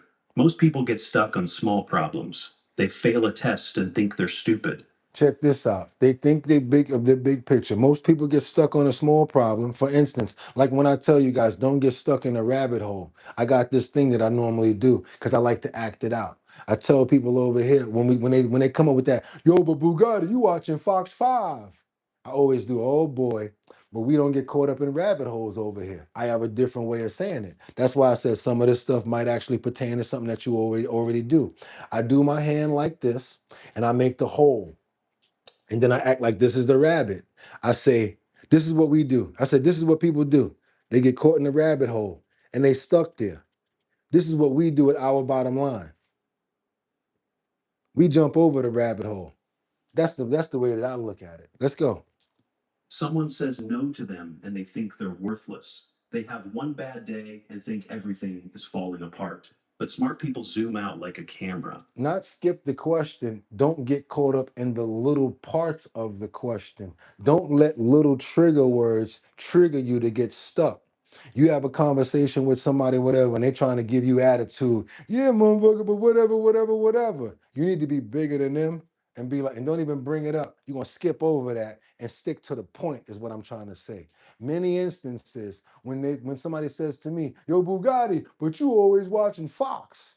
I come up with my analogy. I tell them that, boop, boop, boop, boop, and I explain to them, I don't get caught up like that. Keep on moving. Don't get caught up in that scenario, is what I'm trying to tell you. Don't get caught up in that scenario. Keep moving on. There's a bigger picture there. They don't see one bad test. They see a pattern. Maybe they need to study differently. Maybe they need more sleep. Maybe they need help with math. They don't see rejection as proof they're not good enough. Okay, you failed the math test. Damn, I'm never gonna be good at this. I'm never gonna whatever. This person said something bad at me. Instead of dwelling in it, how about do the real thing that smart people do? I'm not that good at math. Maybe if I get somebody to teach me math, I'll get better. Maybe if I keep on training and practicing, I'll get better. That's what smart people do. They don't always got the answer, but they retain the information so they can figure it out. Remember that. Let's keep going. They see it as information. What can they learn? What can they try next time? When you zoom out, problems become puzzles, and puzzles can be solved. Smart people ask themselves, When you zoom out, problems become puzzles. And when it's a puzzle, you see the situations better. The way I say problems present opportunities, I kind of say it a different way. I always say problems present opportunities, and once you find the solution, you'll be able to get over the problem. Same thing, like when you're trying to put that puzzle together. You know all of the pieces together. It's pieces is there. It's just up to you to find those pieces and put them together. The same way I tell my friends. We got all of these people in our network and we still don't got it going on yet. We got all of these people here and we can't do it amongst ourselves. We are the ones that's not putting it together the right way. It's not anybody else's fault but ours. Not to be angry with yourself, but think about it. You might know this kind of person, that kind of person, this person. If you know how to network and put them together, you'd have been a billionaire already. But that's just another mindset. Let's keep on going. what's really going on here? What can I control? What should I try next? They don't panic. They plan. 3. They only deal with what they can change. You stop worrying about, oh my God, this is a world catastrophe going on. This is going on over there. This is going on over there. It's okay to be aware of it, but don't dwell in it and get caught up in it. There's certain things that we can't change. They don't worry about what they can't change. That's what smart people don't do. They only worry about what they can change. This one is huge. Most people waste so much energy worrying about things they can't control, what their friends think about them, whether it will rain tomorrow, if their boss is in a bad mood, what might go wrong next week. All that worry does nothing except make them tired and stressed. There you go, Winter. Being smart doesn't mean you know everything. It means you know how to find the answers to the things you need to know. There you go. Smart people have a simple rule. If I can't control it, I don't think about it. Instead, they focus on what they can control. Can't control if it rains, can control bringing an umbrella. See that? Can't control what people think, can control being kind and honest. Can't control if they get the job, can control doing their best in the interview. This saves them so much energy. You guys get that? Or should I bring that back? I mean, think about it. People ain't gonna like you. I'm so tired of hearing stuff like, oh, I was online today and this person said this and this person said that. My question is always, why do you even care? Why do you even let that get to you? For real. Why do you even let it bother you? I guess I'm just a little better than people when it comes down to that, because I can cut people off like my grandmother say, fast as a cat can lick his ass, family included. I mean, I can cut you off so fast, it's not even funny. Y'all think I'm good in here when it comes to the trolls? Boom! Man, listen, family, friends, out of here. Once you cross me, it's a wrap. Let's get back to this over here, because this is a very important part. I am so tired of people telling me about what this person said. And another thing I don't like when people get caught up in hype. Oh, Jay-Z, Beyonce, Cardi B. Anybody ever see A Bronx Tale? Remember what Sony said? You think Mickey Mantle give a damn if your father pays his rent? Beyonce don't care if your mother or father pay their rent. That's how you guys need to start being. I understand you like these people as entertainers and whoever they are, but come on now. Stop it. And don't take all of that crap in. It's not that important. Yo, the Knicks won. Okay, cool. They won a game, whatever like that, no doubt. Life goes on. What happens after the day the Knicks or whoever win the championship? Yo, we won. We won. Next day, yeah, we won. We won. Talking a whole bunch of crap. You getting anything out of it? Hmm? Exactly. Let's keep on going. Think about it. Instead, they focus on what they can control. Can't control if it rains, can control bringing an umbrella. Can't control what people think, can control being kind and honest. Can't control if they get the job, can control doing their best in the interview. This saves them so much energy. Energy they can use to actually solve problems and make things better. When you stop worrying about everything, you start fixing the things that matter. Or stop worrying about little crap and what that girl said and what he said and how you look with that or whatever like that, because ain't none of them gonna matter. I guarantee you. I'm at an age I can tell you, if you under 40, under 50, under 30, under 20, and you watching me right now, the first thing I want you to do is take away from anything that anybody talking about you. They used to talk about the globe. They used to talk about everything. And now when I go around, yo, Boogotti, I see you doing your thing, blah, blah. Because you know what I did? Ignored them. Ignored them and did my thing. Period. That's it. And the smart people, they use quiet as a tool. Because you know what I noticed, and what we probably notice as well in ourselves? Most people are scared to be quiet. Mm-hmm. They don't like to just sit in quiet, just not have nothing going on. You ever notice that? Older people sit there, read a book, whatever, take their time or whatever like that. And they don't always need to be entertained. But us, because we got the phones and the scrolling, we need to be entertained. But you know, smart people do, they use quiet as a tool. Let's go. they use quiet as a tool. Most people are scared of quiet moments. When there's silence in a conversation, they rush to fill it. They say the first thing that pops into their head. They talk just to talk. I was in a meeting the other day. I'm like, yo, let me just let everybody talk. And then when it got quiet, it made me a little nervous. Like, oh, should I? But then I was like, nah, just chill out. It's just a quiet time in this meeting. Just happens. But you don't want to just start throwing fillers in there, because next thing you know, you're looking like Benny Hill, looking like a fool. Why you said that? Why you doing that? Certain actions and certain things that you make, that you do, kind of shows, and people can tell. Overplaying. Yo, I'm glad I could see him. Yo, I ain't see you in a long time. How you doing? Oh my God, you're looking great. Look how much weight you lost. You're looking thin. The person gonna be like, no, this motherfucker's shining me on. Y'all know what I'm talking about. Come on, let's keep going. But smart people are comfortable with quiet. They think before they speak. They listen more than they talk. And y'all said that.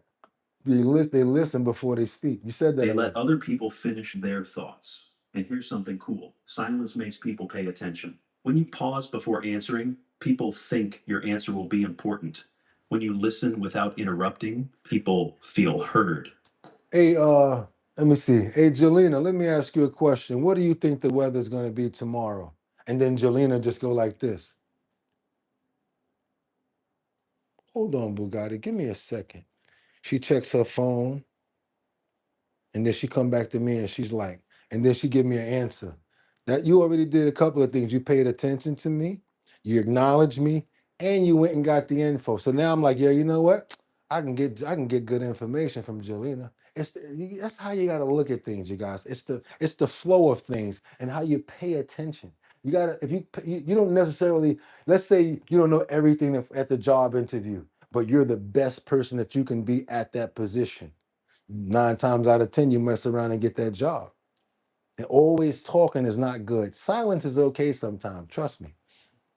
Quiet people often seem smarter than loud people, not because they know more, but because they choose their words carefully. Try this. Next time someone asks you a question, count to 3 before answering.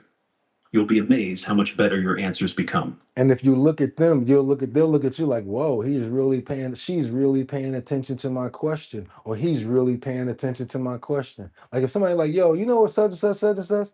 You're like, yo, hold on a minute.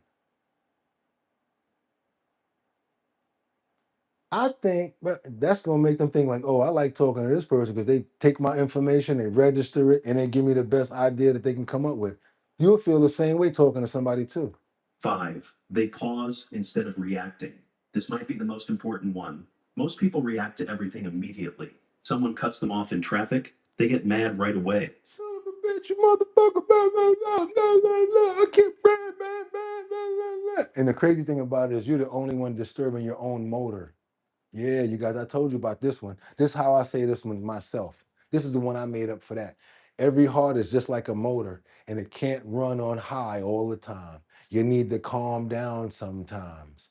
And don't always get back and forth and up and down, because guess what that does? That's blood pressure. That's a spike. You know what these things right here are? Spikes. And you're only hurting yourself, tu corazón, your own heart. Look at it like it's a motor. How much of that reaction can it take? How much of the stress can it take? And you don't want to be doing it out of nowhere. So next time, I know it's hard. This son of a, oh my, man, these people. Why? Because you don't want to bring that into your element. You don't want none of that. You don't need no more negativity on you. And who you taking care of by doing that? Yourself. Because that person can't even hear you. And even if they could, you don't even need that beef going on. So you got to protect your own heart the way you protect your own motor. Someone says something mean, they snap back. Something doesn't go their way, they complain or give up. But smart people do something different. They pause. When something bothers them, they take a breath. They ask themselves, is this worth getting upset about? What's the best way to handle this? There you go. When someone is rude to them, they don't fire back. They think, this person might be having a bad day. How can I respond in a way that helps? Isn't that a smart person? Think about it, you guys, because you've been on the other side. I have. I'm just going to say it. I'm just going to do it. I'm going to do it first myself. I'm going to do it. I'm going to say it myself. You know what I did? I wound up flipping on somebody crazy hard in the conversation on a meeting about something. I'm like, you mother blah, blah, blah, blah, blah, and blah, blah, blah, blah, blah, blah, blah. How dare you say I would do something like that? Blah, blah, blah, blah, blah. And I banged the phone when the phone was still bangable. Boom, hung up the phone. They called me right back. I'm like, yo, what's up, man? What you calling me back for? They was like, yo, you know what, man? You must really be passionate about marketing and about, doing it the right way and about blah, blah, blah. That was a more intelligent person than me. I was young at that time, but that person was intelligent who I was on the phone with, because they recognized he's passionate about what he's saying. A lot of people wouldn't have took it that way. They would go with the angry part and run with that. Yo, how the hell are you going to talk to me like that and bang the phone on me? See what I'm saying? And I learned from that. This isn't about being weak, it's about being smart. The person who stays calm while everyone else gets emotional, that person has power. The person who thinks while others react, that person makes better choices. Here's what this all means. You don't need to be the loudest person in the room. You don't need to know everything. You don't need perfect grades or a fancy education. Nope. You just need to think differently than most people. Ask questions instead of arguing. Look for patterns instead of panicking over single problems. And the reason I'm going to say that is because I want you to be selfish. This is me telling you to be selfish when I'm telling you to love yourself. I'm telling you to be selfish and protecting your heart from not getting angry at everything, because a motor can't run on high all the time. Get what I mean by that? The motor has to either cut off sometimes or it has to run at a smooth pace. That's your motor. So if you want to be selfish and really love yourself, don't even get caught up in the badness, because you care about you first before screaming at this person or flipping out, if you get where I'm coming from. Focus on what you can control and let go of what you can't. Get comfortable with quiet moments and pause before you react to anything. Most people won't do these things. They'll keep arguing, worrying, and reacting to everything. Yep. If you practice these 5 habits, something amazing will happen. You'll start seeing solutions where others see problems. You'll stay calm when others get stressed. You'll make better decisions because you're thinking, not just reacting. And care about yourself as well, because that's what you're really doing. Wellness and caring, self-care, right? Caring about yourself is also preventing yourself from getting in harm's way. I'm not talking about watching out of the construction site only, worrying about where you're driving at. You got to protect your mental as well. So you don't want to take all that. What, man, you don't want to take all that shit in. You taking all that shit in for what? For what? You don't got to take all that crap, and that's like fighting every little battle when the war's coming. You ain't gonna be having enough. You ain't gonna have enough for the war. Come on, let's get the rest of this. People will start coming to you for advice, but want to know how you stay so cool under pressure. And the best part, none of this requires you to be born smart or special. It just requires you to pay attention, to think before you act, to choose your responses instead of just reacting. That Always defend yourself. Defend yourself the right way, but don't go back and forth with nobody back and forth. You know what I'm saying? It also shows a sign of weakness. You know how people keep on going back and forth, arguing back and forth, back and forth. Oh yeah, but your man ain't this. Yeah, but I heard this about you, itch. Yeah. Now to everybody else, they entertainment. Now we looking at them like they fools. Both of them. Don't even matter if one of them your friend. You get what I'm trying to say here? That's why that silence make a lot of sense. Yeah. Somebody says I learned to love myself and know my worth. There you go, Jelena. That's what real intelligence looks like. And now you know how to build it. Here's what I want you to do right now. Pick just one of these 5 habits. Don't try to do all of them at once. That's how most people fail. Maybe you want to start pausing before you react. Or maybe you want to practice asking questions instead of arguing. Choose one, focus on it for the next week, and here's something that'll help you stick with it. Hit that subscribe button. Yes. Ring the notification bell. Why? Because I make videos like this every week. That's right. That's how we do it. And we're going to show you how to do it because we're going to lead by example. Right here. The silent magnet, right? That's the name of the channel. Let's go down here and get it. We're going to do it together. I see you almost got me, but I know how to get back to where I gotta go. I've been doing this for too long. Let's go ahead, right? So now what we do is watch this for 6 minutes and you'll outsmart 90% of the people. I really believe this video now, and I hope you guys believe it too. One more time. Watch this for 6 minutes and you'll outsmart 90% of people. And in parentheses, it's that simple. The channel is Mr. No Plan A. Like if you don't got a plan A or plan B, that's it. MR, no plan A. How are we going to do it? The same way I want you guys to do here. You're going to subscribe, hit that subscribe. And then when you go to subscribe, you're going to hit that arrow down and you go all the way to all. So from now on, I will be getting all notifications from Mr. No Plan A. This video will be in the Discord after our bottom line is over, which is why we keep telling you to join Discord. Because, yo, Boogotti, what video was that? Yo, blah, blah, blah, blah. You ain't got to do that if you join Discord. All you got to do is go, oh, yo, boom, I want to watch that again. Or I want to watch that one from last week. I wonder if he put that every day. I put him up there. That's what I'm trying to say. So you guys got nothing but a whole list of nothing but good videos if you guys go join the Our Bottom Line on Discord. That's all you got to do. That's all you got to do. Hope you guys love that and hope you got some information out of it. That's going to really help you guys be able to figure things out, get much smarter than 90% of the people. And all it really says was we're going to take our time and bring things in. We're going to take our time with the assumption, with our assessments while we're thinking. We're going to come up with the best solutions that we can. And after that, all we can do is pray and hope for the best. And there's a lot more there, but you guys go ahead and get that video. I'll start after the show though. Okay. I think I'll ask calmer questions. Then that will be my compromise this week. That's what I'm talking about. I love stuff like that. I'm glad we could help. Become part of the Our Bottom Line family. Your name will look good in green and it makes your chat stand out. Join today. That's right. You heard what Liberty and Justice says, and you guys will look much better with gloves next to you. Thank you as well. Who's that? Lorna? I hope you like the content. I hope you subscribed already. And where's your glove at, Lorna? Go ahead and get a glove if you really support us. It's only like $2.99. We know you got paid today. I'm sorry, yesterday. I'm just kidding. But we appreciate every single person here.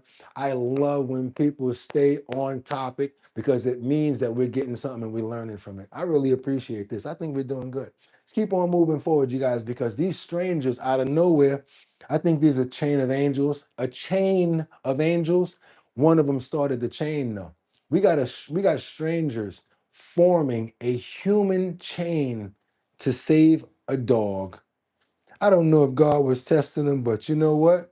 They went out there and they did what they had to do. I love stories like this. Let's see what's going on. Because, yes, there is a whole lot of water, and he's right at the end.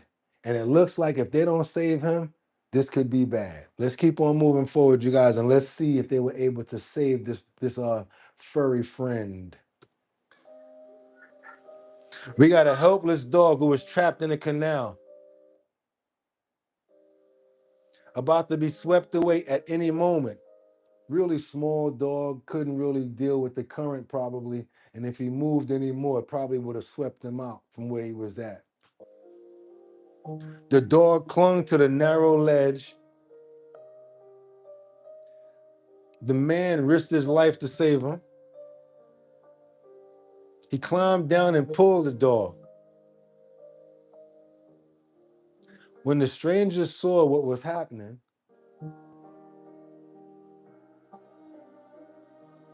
they knew they had to help. The wall was too steep and too high to climb. So they formed a human chain.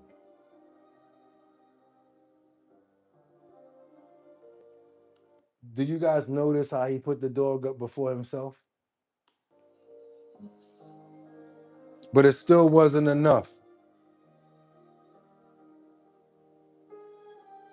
For a while, everybody searched for a solution.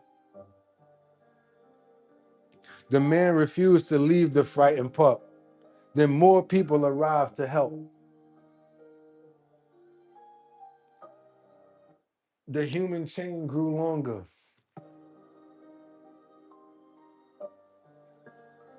And this time, they pulled the dog to safety. My thank you for everyone who came together to save a life. But I want to put you guys right back here.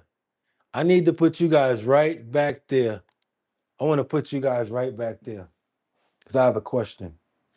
Do you think any one of those people are Republican? You think any one of those people are Democrat, independent, conservative? Now, the main question, do you think it freaking matters? Does it even matter? This is what I want to see people get over the crap and get over with to accomplish.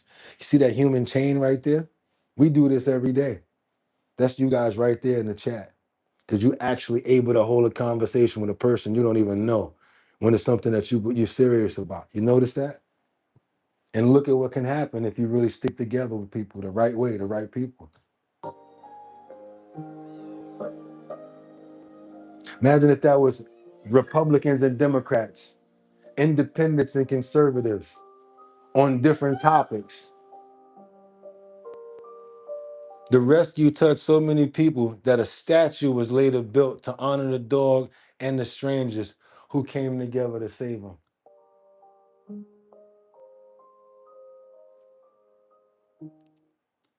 So seeing that video right there, seeing that, you know what it honestly does to me? It makes me wonder, was the dog out there to be saved, or was the dog out there to make an example to save people?